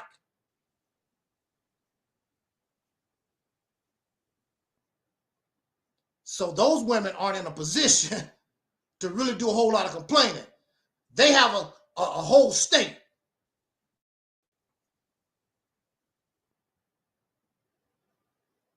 But again, it's not your fault. It's not real. We have no idea. You've been on a slave plantation for over 300 years. We don't know. We don't have no idea. All that we know how to do is serve and follow. And we're proud of it. I follow the Honorable Elijah Muhammad. I serve. They even use that word. I serve Noah Joali. I serve Jesus, whatever. The only thing we know how to do is follow and serve. Have no idea how to lead anything. If you vote as a man, if I vote for Donald Trump, we voted for Donald Trump as men, then Donald Trump's supposed to give us something. Look, man, we voted for you. No, you ain't gonna ask Donald Trump to do a damn thing for you. I believe Donald Trump only has one cabinet member, I believe. Everybody else is Caucasian. I don't even think they Hispanics or nothing. Just all Caucasian people and one African American. But you happy because you had an opportunity to vote for your massa. You feel good. I seen people like Charleston White dressed in the American flag. Donald Trump, my man, he won. How embarrassing. And then thousands of men with Charleston White. They listen to this guy. He's nothing but a happy slave. And there you go jumping and you happy slave too. But it's not your fault. You don't know any better. You've never been independent. You've never had your own nation to run. The best experience we ever had was all black towns. And of course, as you know, the enemy destroyed them. Because see, it's a natural, we're gonna say this and get out of here. It's a natural progression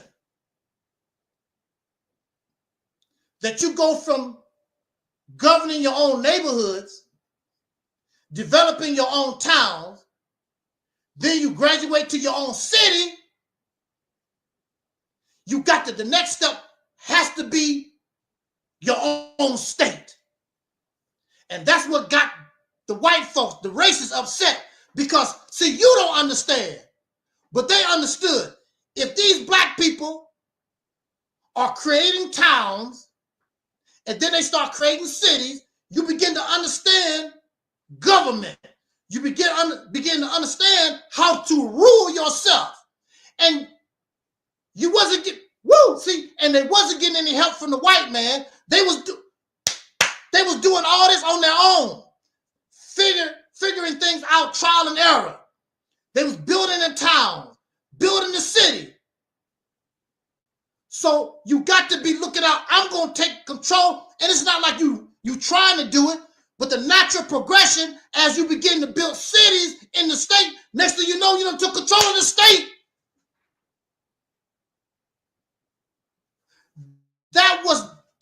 they had to stop those people in the South.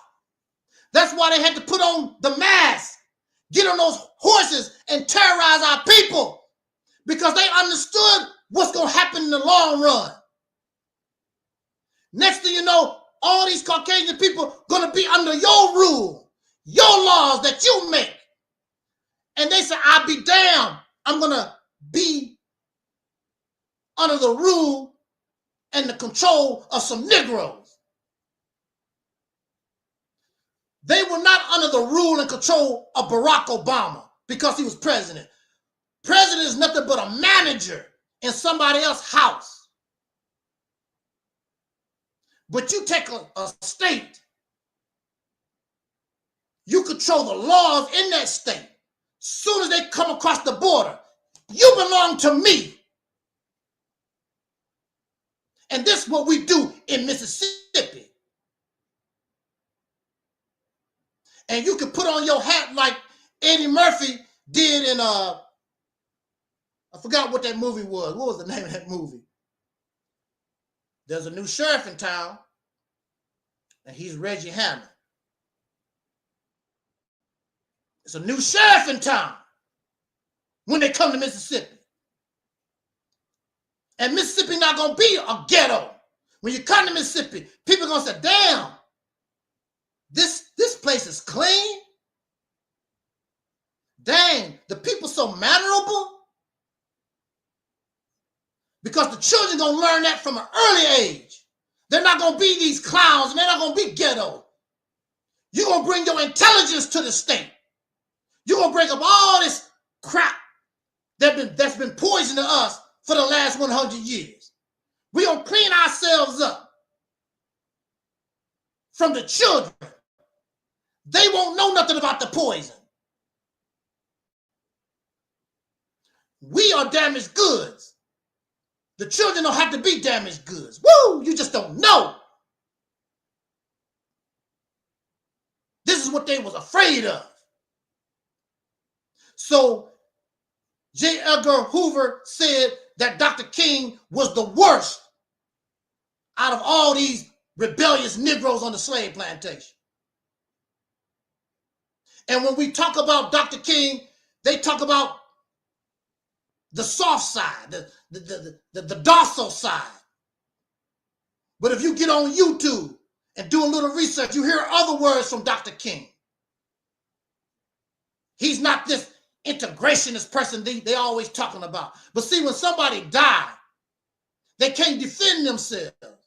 So people take them, and you can paint a person any kind of way that you want to. They can't say nothing. Malcolm X can't say, I would do this or that. Dr. King can't say it because they're gone. So the people that's living, Marcus Garvey, they take Marcus Garvey teachings and make it anything they want to because he's not here to say, that ain't my teacher. I didn't tell y'all to do that. You don't like living people because the living can tell you, no, brother, we don't do that. No, sister, we're not going to do that.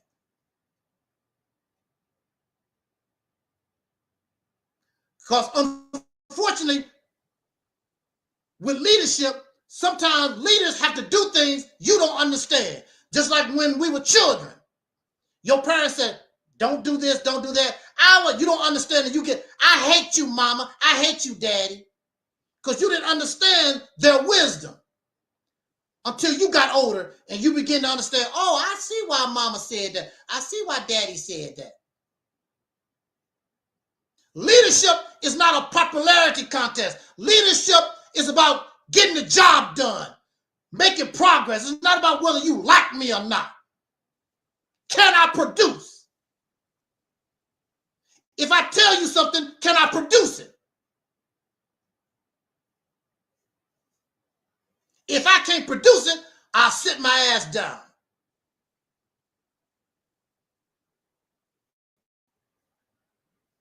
A lot of people talk about Angel Snuffing Up 7. Call my bluff. Call my bluff.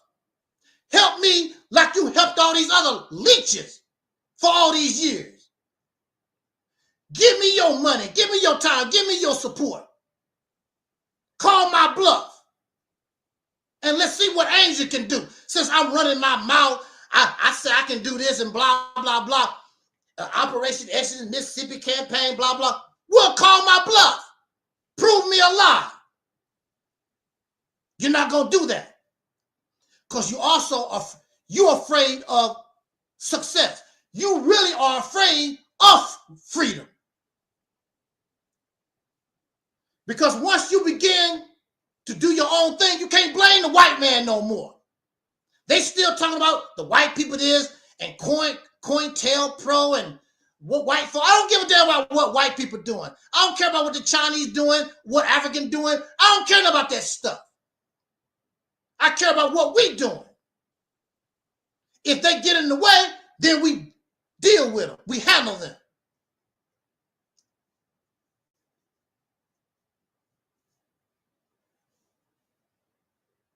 So we have Dr. King, and we have Malcolm X, and we have the Panthers.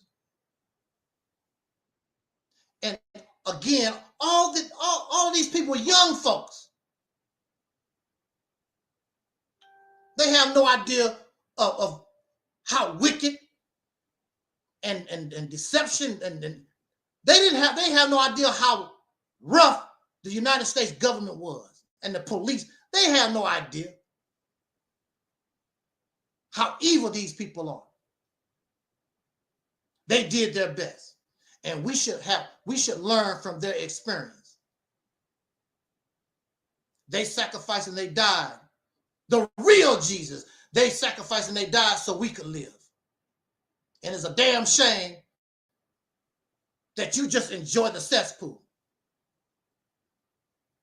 Our children don't value education. A few of the girls go to college or whatever, and the boys in the street, they want to be drug dealers or some other stuff. They don't get no skill. They have no respect for education after our people died and sacrificed for us. Go straight to the back of the bus. Don't even want to sit in the front. They go straight back to the back of the bus. They substance abusers. Our ancestors died for people who don't give a damn about education. They died for substance abusers, porn addicts, sports addicts. They have no respect for nobody. A bunch of know-it-all. They got the knowledge.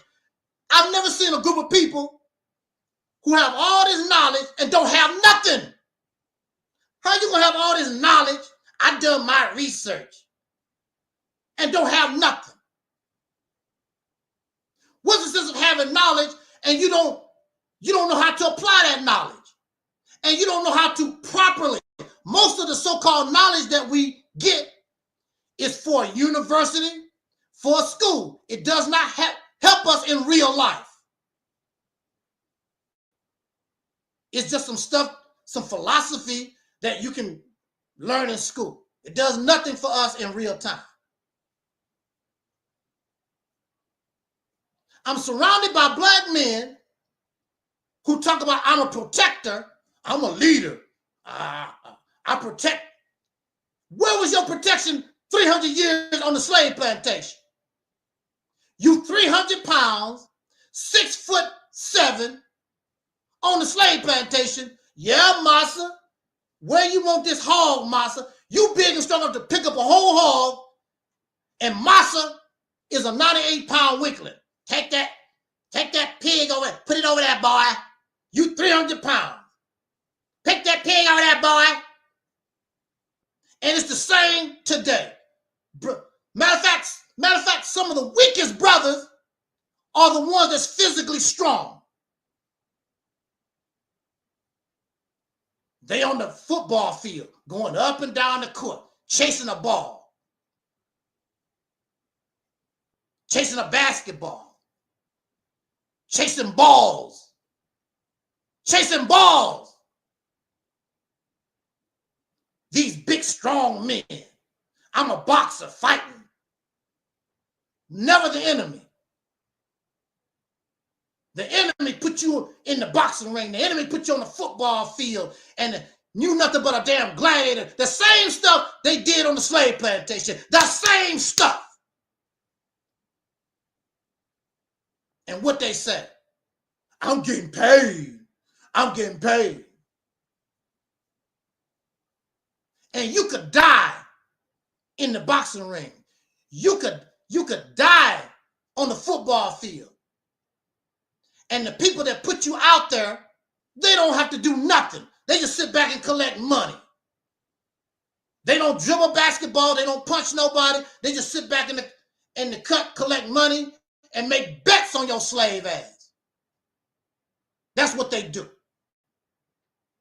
And Dr. King and our ancestors, they died for you. That's why I said, I'm not going to do that.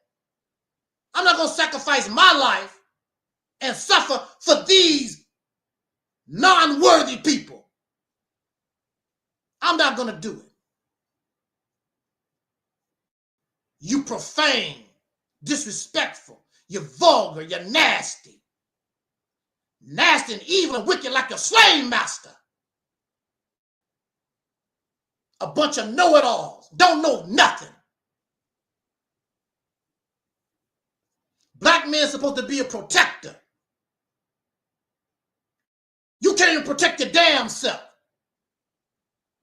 So some sisters that's gay or lesbian, they came up with Black Lives Matter because of police brutality against men, not black women, because of all the police brutality against black men.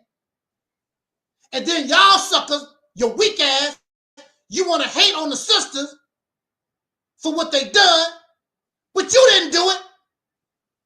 You can't even defend yourself. So the women created a group and they got these people off your back a little bit. And you a hater. Oh, that's a lesbian group. The white man, I don't give a damn where they got the money or whatever. You benefit. Black men benefit. Some of these families have got paid. Like you like to say, oh, I got paid. A lot of these families got paid because of Black Lives Matter. Not only the sisters that created or whatever, a lot of these families, they got paid. George Floyd family got paid. Because that's all you care about. Getting the white man's money, because you can't produce no money that you give value to. So you got to wait for another man to pay you. We could live in a society where we don't even need no damn money no more. We can practice the barter system. We don't need money no more.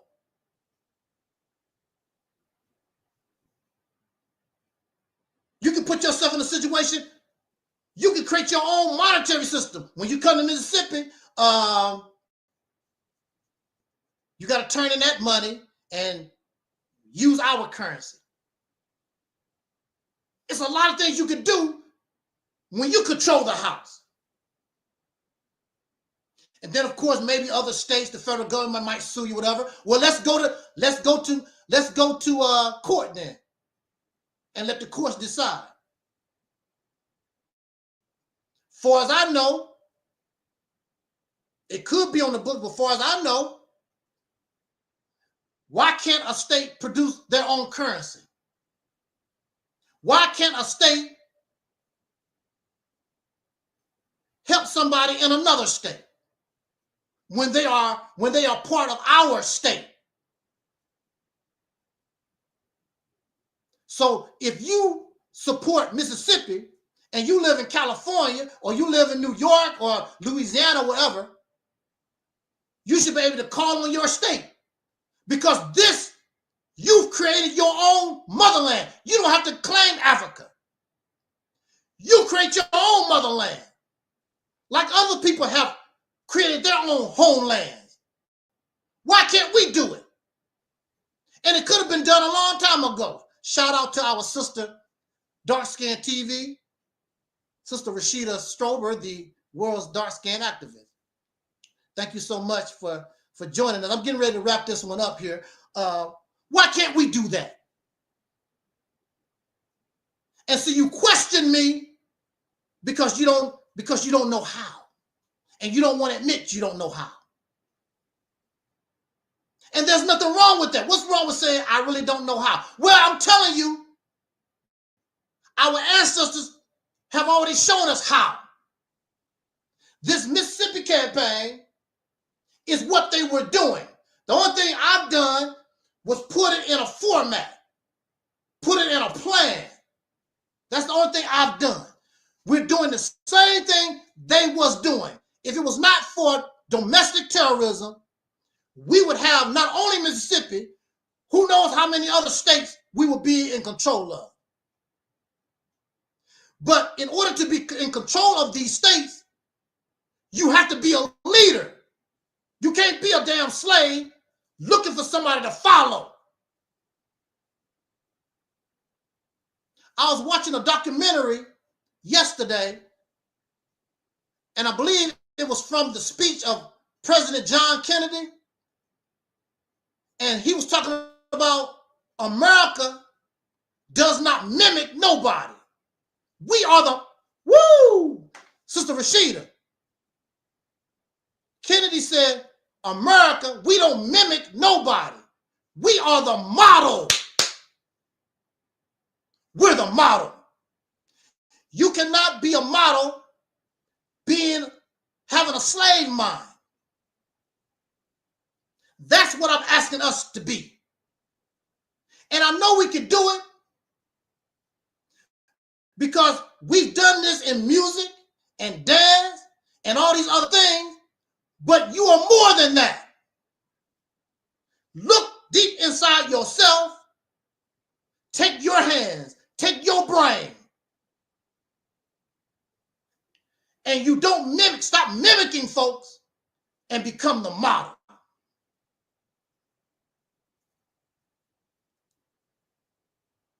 Stop accepting this pretend freedom we have. There was a word I used to use back in the day. I called it backyard Negroes. You know how it is? When you have a dog that lives in the house, then you open up the back door so the dog can run out, so he can do his thing, take a dump or leak, whatever. And the dog goes out into the backyard, but that dog act like it's free, running up and down the yard and run. But the dog is still in a fenced-in area. The dog is still incarcerated. But in the dog's mind, I'm out of the house. I'm free now. I get to run around. It's still jail. It's still prison. You're still in the house. You're just in the backyard. And that's how we are. We got our pretty cars. We wear our pretty clothes, and we got our pretty education. And we talk eloquent. People always tell me, you don't speak English right. We speak English, the bastard language. We speak it eloquently now. You can buy all this special food and be on different special diets, and you living the good life. Get to use all the drugs you want to. You get to be just like your massa. No, because your massa run everything. Your massa run it all, control it all. You just his flunky. You don't control, you don't run nothing.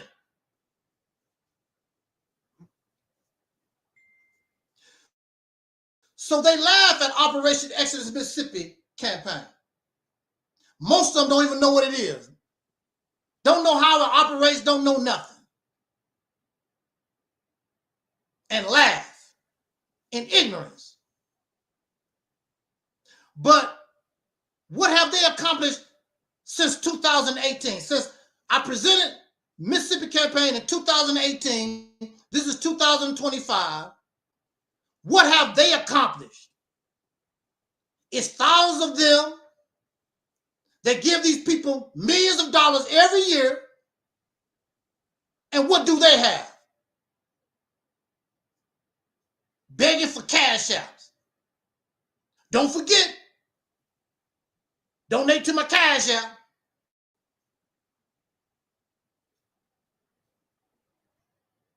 There's no need to beg people for cash out. If they want to help you, they're going to help you. I want to help them do that. You shouldn't have to ask every video. You shouldn't have to beg. But they do. Don't forget, my cash out, hit my cash out. A year later, what do they give you? Here I am. I actually went in my pocket and gave my audience money. I went in my own pocket. I actually give. I go out and work. And then I come back and give money to the people that I worked. But I'm not worthy of your support. But you're going to support a beggar. The only thing they do is take. And you love them. But then, so Elijah Muhammad said, why do you like the white man? Why do the so-called Negro love the white man? Because he gives them nothing. And that's the way you are. Why do you love all these people? Because they give you nothing.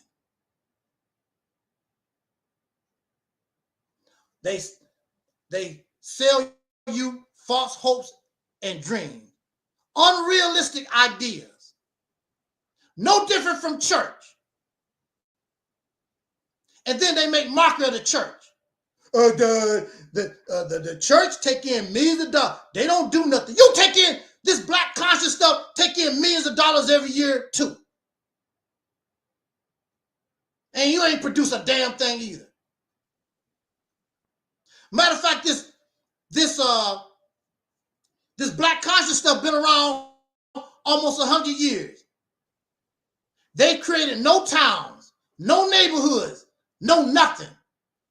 All those people Marcus Garvey had, no towns, no neighborhoods. Nation of Islam had all these thousands of people following, no neighborhoods. They don't control no neighborhoods, no towns, no cities, or nothing.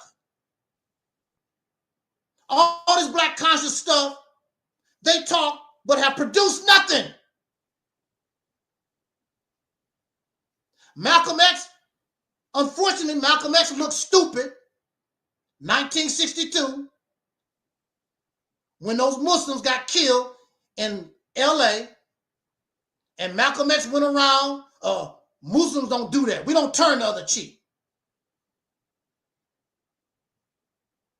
So what is it that they always say?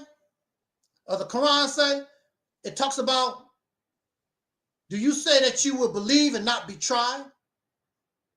You talking all this crap? Okay. So now what is it like? 4 Muslims died that day? 3 or 4? In Los Angeles, California, the secretary of the mosque in California? You don't turn the other cheek, right, sir? What you gonna do? I'll tell you what I'm gonna do. I'm gonna tell you how wise Elijah Muhammad is, and we're gonna let Allah handle it. But Malcolm X came up with the idea, let's take them to court. But you see, you could see in his face that he was hurting because he had been around told Muslims don't turn the other cheek. Well, what did you do, Malcolm, in 1962? You turned the other cheek. And you went to court, their court. That's what you had to do. The same thing that Dr. King and nonviolent protests would have done. Same kind of stuff. But then when it was Malcolm's turn, they did not say, we're going to put this in Allah's hand. No, I'm going to go get me a 22 and a 45. I'm going to get me a knife. I'm going to make me a Molotov cocktail. That's what they did for Malcolm. They didn't turn the other cheek for him. We don't turn the other cheek for us. We don't wait for Allah. We don't wait for God when it comes to us. I don't know how many times I've been threatened on social media. I'll come to your house. If I saw you in the street, I was threatened 2 times in the mosque, inside the mosque, physical harm. What they said, 3 strikes you out. I said, I'm not going to go back and try a 3rd time. Just trying to be a brother. Just trying to support brothers. But it just goes to show you these people not your brother. They're not your sister. They know that this vision, Operation Exodus, they know it'll work. They want to control it. They want the credit for it. That's the problem. They know they can't get the credit. And they know they can't control nothing. So they would rather keep you away from your own liberation in their selfishness and their arrogance. Because this Mississippi campaign is our ancestors. It's what I learned from their actions that was working, that was producing. And that's why the enemy had to stop them. They ain't tried to stop you because you ain't doing a damn thing. When was the last time any of these black leaders or any went to jail, be harassed? Ain't none of them. They pretend, oh, the government after me, blah. They pretend, telling these lies. There was an assassination attempt on. How? What? They don't never show you no evidence. Why would the government want to do anything to y'all? None of these pro-blackity, black, you ain't doing a damn thing. You happily destroying yourself. So why should I, as the government, waste a bullet, waste my resources when you are out here destroying yourself? Duh. You're doing a good job destroying yourself. One of your own people will put a bullet in your brain before the government. So why should you're not producing nothing, so why should they assassinate you? Because you talk.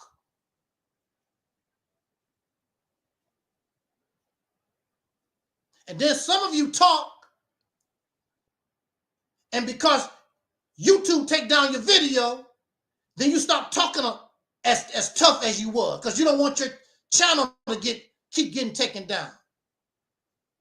Mr. Revolutionary. You need YouTube.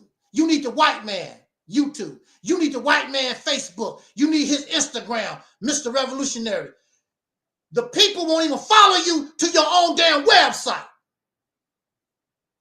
Dr. Umar Johnson should have his own website, say whatever the hell he want to say. They won't go to Dr. Umar Johnson. They won't go to Sanetta. They won't go to Morris. They won't go to these people, their own website. Even the Nation of Islam. If you don't come to YouTube, if you don't come to Instagram, they don't come. These people that claim they love you, they don't even go to these people, your own website. That's pitiful.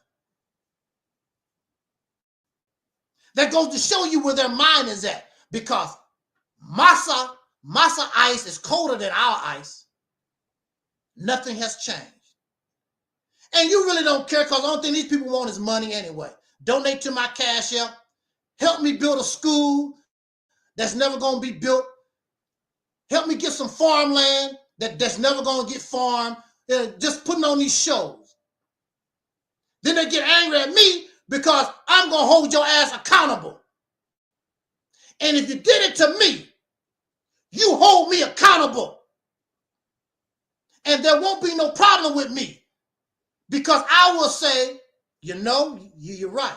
I'm not producing. So let me get somebody to replace me. I will help them so we can get on the right track. I have no problem with that, because I'm not producing.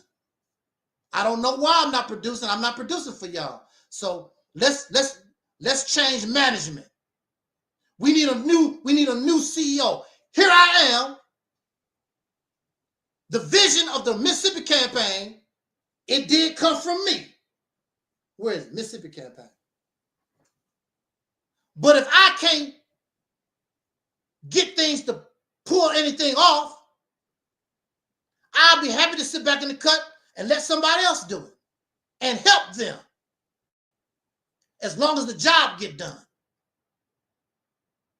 But this Mississippi campaign, I have not seen nothing else that can put us where we need to be.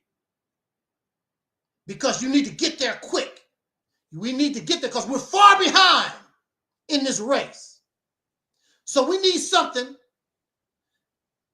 that has jet propulsion that can get us where we should have been 50, 60 years ago.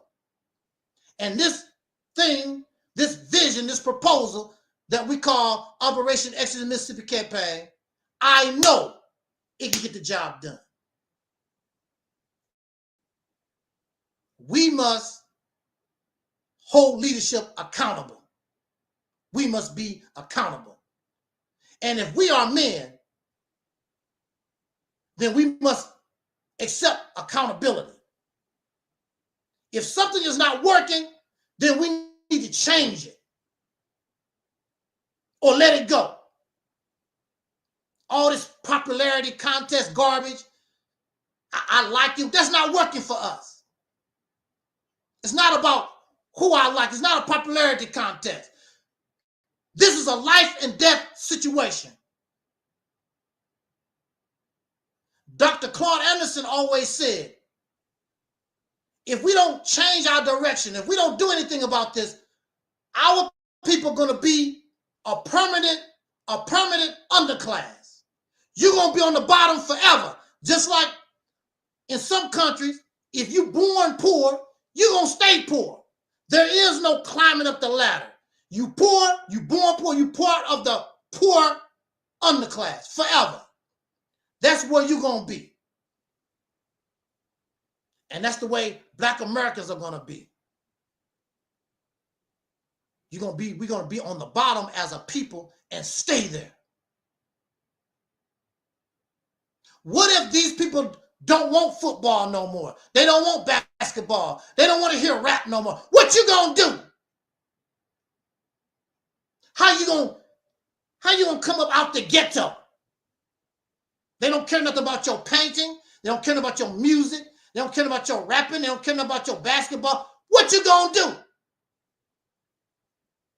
If the culture changes and don't care nothing about that stuff no more. You don't have no kind of skills. You're just going to be on the bottom. And you know you don't like picking tomatoes, which there's nothing wrong with picking cotton. There's nothing wrong with picking tomatoes when you're doing it for yourself. The problem is when you're doing it for massa, when you're doing it for somebody else's benefit. Ain't nothing wrong with picking cotton. That's how we make our clothes. That's how we make things for ourselves. Cotton is not the problem. The problem with cotton was you picking it for massa. There's nothing wrong when you picking it for yourself. But this vision that we call Mississippi Campaign, it puts all of us to work. And because it puts all of us to work, you'll be shocked how we begin to rise so fast. Even the little infants that can barely crawl, find something for them to do. We're going to work. But if you don't want to work, then keep your happy ass in the cesspool and stink. And since you stink, that's the reason why we didn't deserve a Dr. King. And that's why you don't deserve freedom. You're a slave. And you're really gonna figure out, you're really gonna find out how much of a slave you really are. Because with these new immigrants, because even though Donald Trump deport these people, a lot of them still gonna be coming back. They will be legal or whatever. They still gonna start pushing you out the damn way. Because if you don't want to progress, then you get the hell out the way. We want to. And they hungry. They hungry, literally, they are hungry, physically. They got that drive. They got that drive to want to succeed. They got that energy. You're spoiled and you're lazy. And these people are going to come and just push you out the way. They already taking over your so-called neighborhoods. Where you going to go? What you going to do? What is your leadership doing for us? Just taking your cash out. What's his name? Dr. Umar Johnson just came from vacation in Ghana. And he said that he's a citizen of Ghana. Now, you know that stuff is not free. He used your money.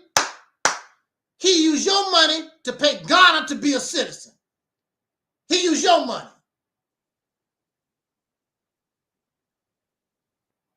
The only thing these people do is take. And if that's what you want, so be it. But as long as I have breath, as long as I have strength, I have to hold black men accountable, because the men say, I'm the leader, I'm the protector, I'm the provider. That's what you say. I'm the head of the household. But everything in your house came from another man. What kind of crap is that? So I'm going to say this and get out of here. So in the Mississippi campaign proposal, since Mississippi is an agricultural state already, I say that you can put yourself in a position to produce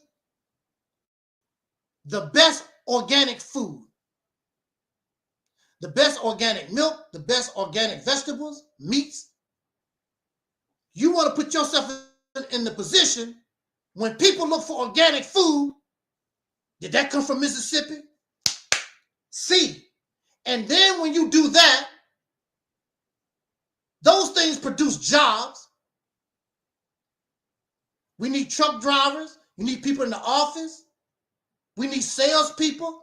That produce a whole lot of different jobs. We have a energy pool that we don't even use. Get our brothers and sisters off, homeless people off the street. Let's get our people out of these jails. They have our incarcerated people fighting fires in California and pay them less than the minimum wage. So why can't we get our people out of incarceration and pay them what they're worth and put them to work? Why we can't do that? Now, of course, you got some folks you don't want to let out of jail. So but those that are in there for little or nothing or whatever, we can get them out instead of keeping them all locked up. Put them to work. All our teenagers. We have thousands and millions of teenagers that's doing nothing. They run around getting in trouble. We can put them to work. Tell them you building a nation. Tell them you building a brand new reality. Get off our ass and let's go to work. Follow my lead. Let me show you what you need to do. And if I die or if I betray you, push my happy ass to the side, you know what to do. Keep leading, keep moving.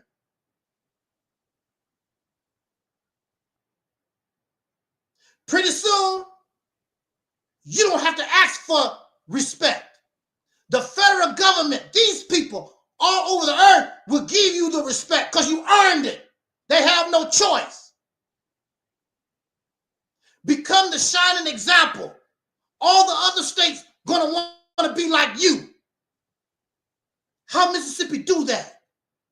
And they're gonna send mayors will come here and governors will come to Mississippi. How y'all doing these things? How did y'all get that to going? Don't mimic. Don't copy nobody. Be the model. Woo, man, I love it. You just can't see it because your head is filled with all that black conscious, religious, all that kind of stuff in your head. And that's all right for your spirituality. But those things cannot drive the essence of a people who are different. All of us are not going to be Muslims.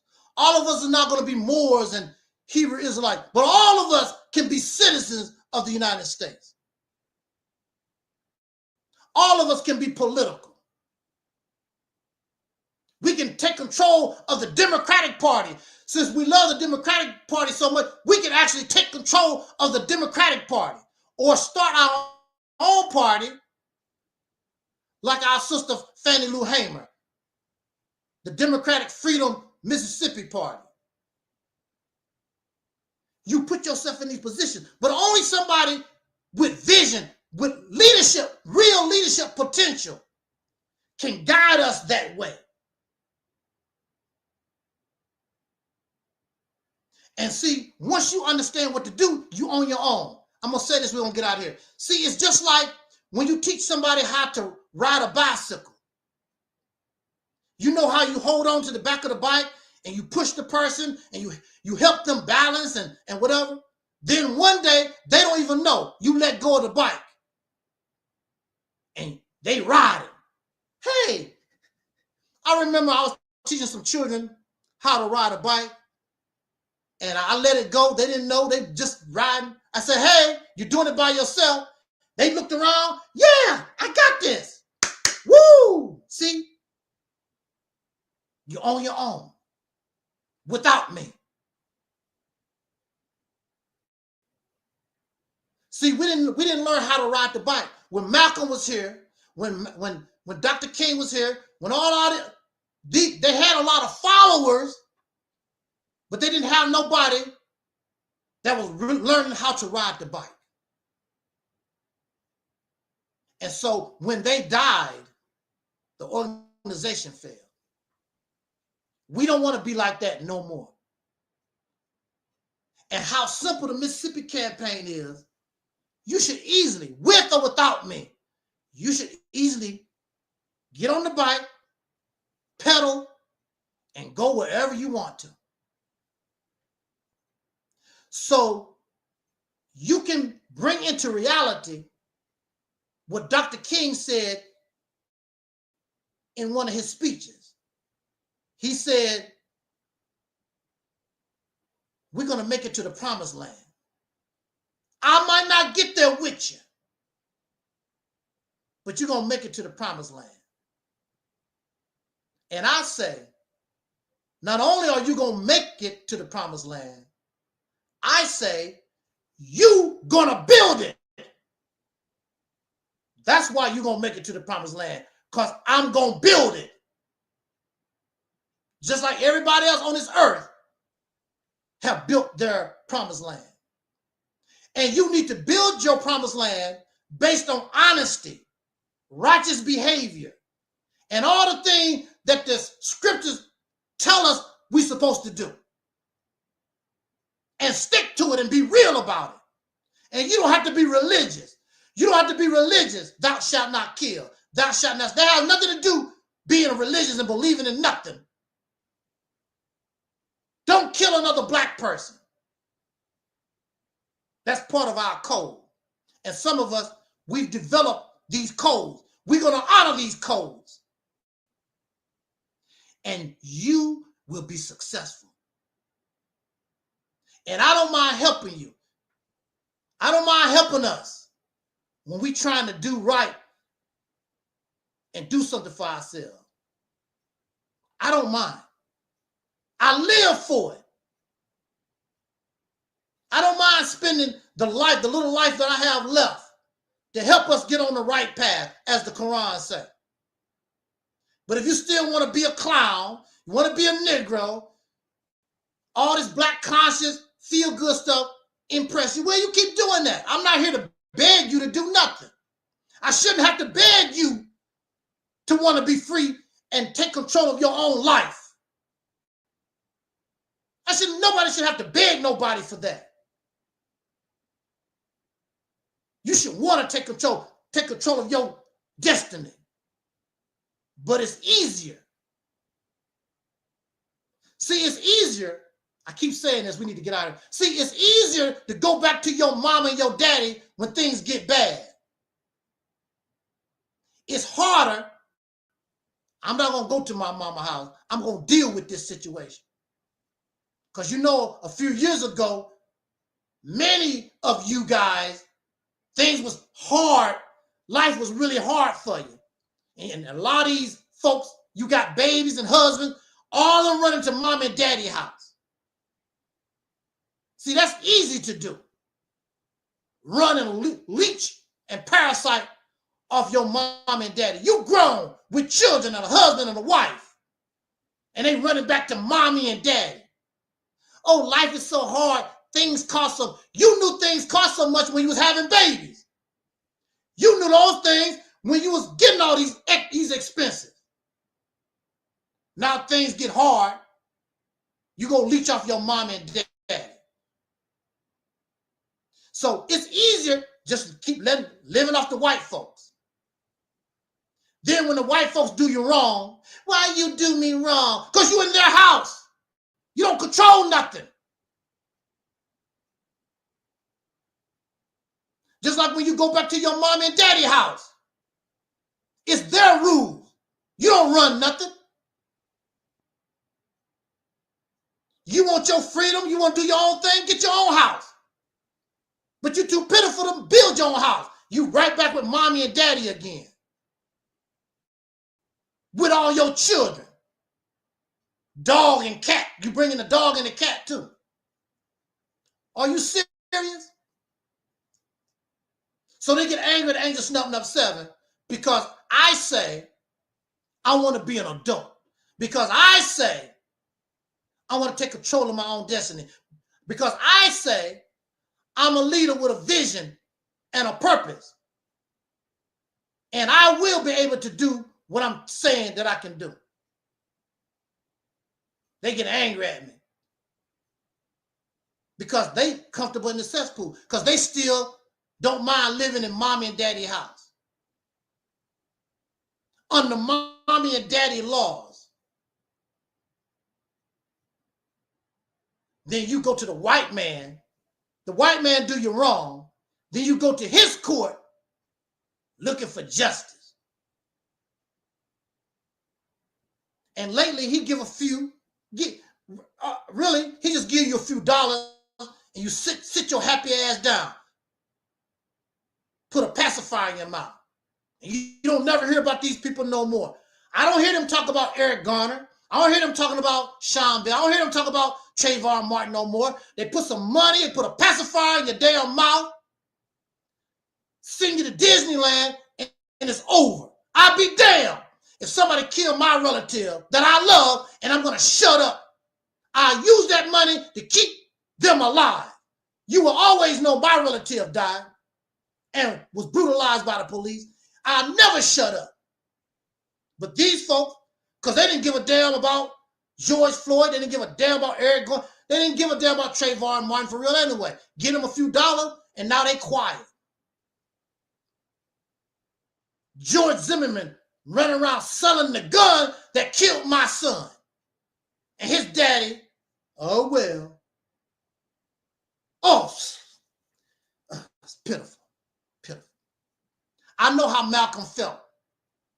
I know how Malcolm felt in 1962. But he was part of that organization. He had to follow his leader. And what Malcolm didn't know, that leader was not going to mess up all his wealth and living comfortable, trying to attack white, because he know what these folks will do. I'm not losing my lifestyle because a couple of Negroes got shot. The hell with that. Because he knew what we know what the United States government would do. The hell with them Negroes. But you can kill a black man, no big deal. Killed Malcolm, no big deal. But if they had killed police officers and they thought the Nation of Islam did it, you know what was going to happen. And Elijah Muhammad said, no. I'm living good, baby. I was poor as hell. Eating bean water, pork rind.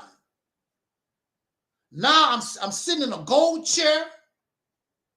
I get the best of food. All these people praising me and serving me. I'm not getting, who cares about them niggas got shot in California? Malcolm working for free. They ain't giving him nothing. Going around the country, building temples, and don't have nothing. Brainwashed. In the movie Malcolm X, Sister Betty told him, these people not your friends. We don't have nothing. You're a man, I'm supposed to have my own. What the nation is giving me, I don't care about what the nation giving me. You're supposed to have your own, Malcolm. As intelligent as Malcolm X was, but when you get brainwashed, it takes away your common sense. It takes away your own ability to survive. Look, the only thing you care about is making Elijah Muhammad comfortable. You willing to suffer for Elijah Muhammad. Here you are. Sister Betty is pregnant. You already got children, and you don't have nothing.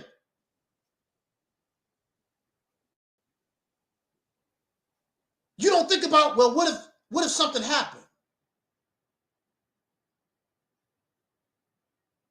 A lot of men have a problem with women because they want their own. Well, I'm the provider. You could die, or you could cheat on me and go with another woman. Everybody has the right to look out for your own life. So if you're a woman, he cheat on you, or he dies, you still supposed to be able to take care of yourself with no problem. You need to look out for yourself. There's nothing wrong with that. If he don't cheat on you, if he don't die within your lifetime, that's good. But everybody has the right to look out for your own life. A lot of these women, they get cheated on, or the husband died, and they like what happened to Sister Betty. What I'm gonna do now? Luckily, she had some friends that helped her. But everybody don't have a friend that will help you in your time of need. That's why a lot of people on the streets, homeless, they don't have nowhere to go.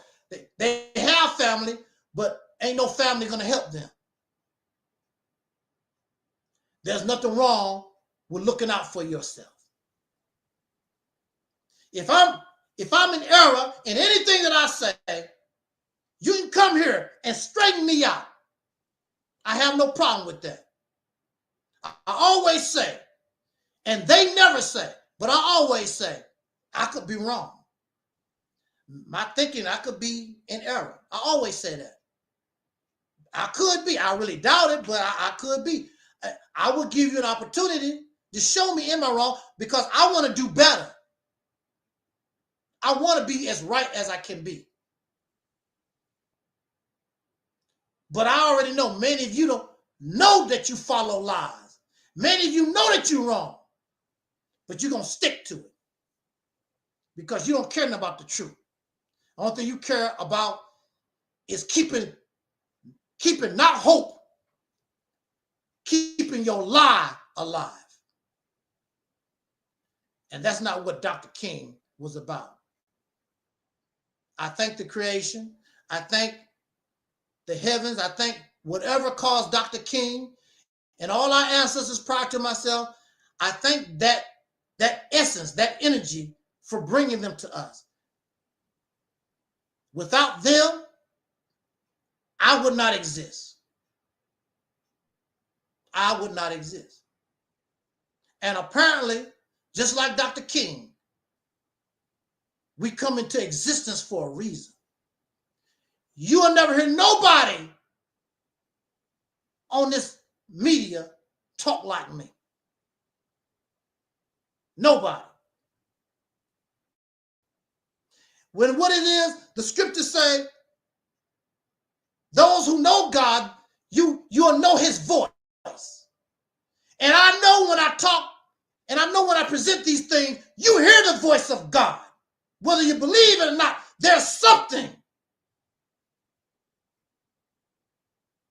But you want to tune it out because of the vessel that God chose. God chose this vessel because those others can't handle the message. So I got to put this message in a vessel that used to be like that. That's why I understand where you're coming from. That's why I know where you're coming from, because I am you. You're not telling me nothing new. I am you. I was there at one time. Even the first video that I used to make sounded like you. But I grew and began to mature. I began to see things because I was a follower. But as I matured, I began to grow. I got to do my own thing. I have to start thinking for myself because these things aren't working. I don't know what to do, but these things aren't working. So it was 2018, having a conversation with Brother Taalik on the phone. That's when this revelation of the Mississippi campaign, right over here, when the revelation of the Mississippi campaign came. And then I started adding to it and began to use my imagination and creativity and began to understand because I already knew the history. I said, no, I see how we can make this work. Then you had a brother, Charles Blow, put out a book after 2018, talking about taking control of moving back to the southern states. Then you had Brother Kaba. What's his name? I think his name used to be Phil Valentine. Anyway, Brother Kaba, he talked about the same thing. So, but I already was bringing that.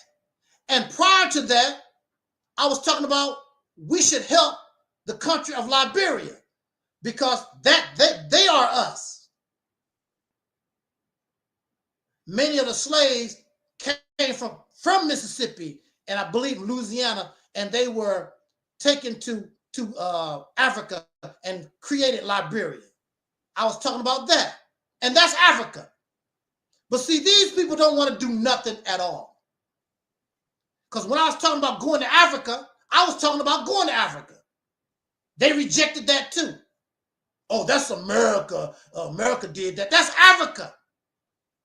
Those people are actual Africans. They was born there. The descendants of American slaves, but they are, for real Africans, they was born there. You're not born there. They don't have to get a citizen, take a citizen test. They don't have to pay a fee to be an African. Dr. Umar Johnson just had to pay a fee. I'm a citizen of Ghana now. Well then, sir, why don't you renounce your American citizenship since America is so bad? He didn't say that. He didn't say, I renounce my American citizenship. I'm a citizen of Ghana. He didn't do that. He's a dual citizen. But America is so bad. Go be an African citizen, renounce, since America is so bad, then you go be a citizen in Africa somewhere and renounce your, no, what they want to do, they want to be able to come back to America. They want that dual citizenship. They want to come back to America. Scary ass. I know if I didn't like America like that, I'll be happy to renounce my American citizenship. I have no intent, don't want to come back to this damn place. You will not see me again. You want to see me on my YouTube channel. I don't care about coming to America. But these people are so fraud, they so fake. Yeah. Thank you for listening. Jot down your comments. We have been simulcasting on our Facebook channel, Reality's Temple on Earth Internet Ministry, Reality's Temple on Earth, and of course, Angel Snub 7. Shout out again to Sister Rashida, the dark-skinned activist, and her baby, Lauren, and her husband. Thank you so much for listening to this broadcast. I see Nanny and Brother Robert Epps, my Nation of Islam brothers, all those who will be listening to this broadcast at a later time. I appreciate it. I would hope that you would share this message. I hope that you would ask others to subscribe to this channel and help us spread this real message of what I call real truth. And I hope that you also would learn what, where is it? Over here? Yeah. I wish that you would learn what Operation Exodus Mississippi campaign really is about. If you're going to laugh at Mississippi campaign, if you're going to make mockery, if you're going to judge, whatever, at least know what you're talking about. These persons just talk about things, don't have no idea. I mean, why you don't like the Mississippi? What's wrong with it? Blah, blah, blah. They cannot ask you. They don't even know nothing about what the plan, the proposal is about. That's stupid. That's, you're doing things in ignorant, but you're so intellectual. Really? Okay. See, I hurt their feelings because I take the time. I know what I'm talking about. I don't know the ins and outs, but I know the basics of these things. Matter of fact, some of it I actually lived in practice. And if I don't know, I will know. So when I come to you, I will even tell you, blah, blah, blah. And you know that I've been doing some research on whatever it is. I'm not going to talk and judge or say anything in ignorance because I don't like something. If I don't like something, I'm going to tell you why and break it down why. I could be wrong. And then you can clarify. No, brother, that ain't how it go. This is blah, blah, blah, blah. Oh, now I understand. Thank you for clarifying. They don't do that with me. They act like children when it comes to me. I don't like Mississippi campaign. I don't like you. Silly ass folk. So-called adults. We out of here, y'all. Thank you for listening. And may Dr. King rest in peace and send shout out to his family, Sister Bernice King and the King family, and all those who have helped us in this struggle since we have been here. Whether it's little, whether it's big, it don't make any difference. Anybody that has done anything to try to help us in this situation, I respect you. I have no choice. I have to respect you for trying to do something for ourselves. Now, I am saying if we did this Mississippi campaign, we will totally get up out of the mud on our way to, you just don't understand. Stop copying people and be the model. That's what we do here. So on that note, again, thank you for listening.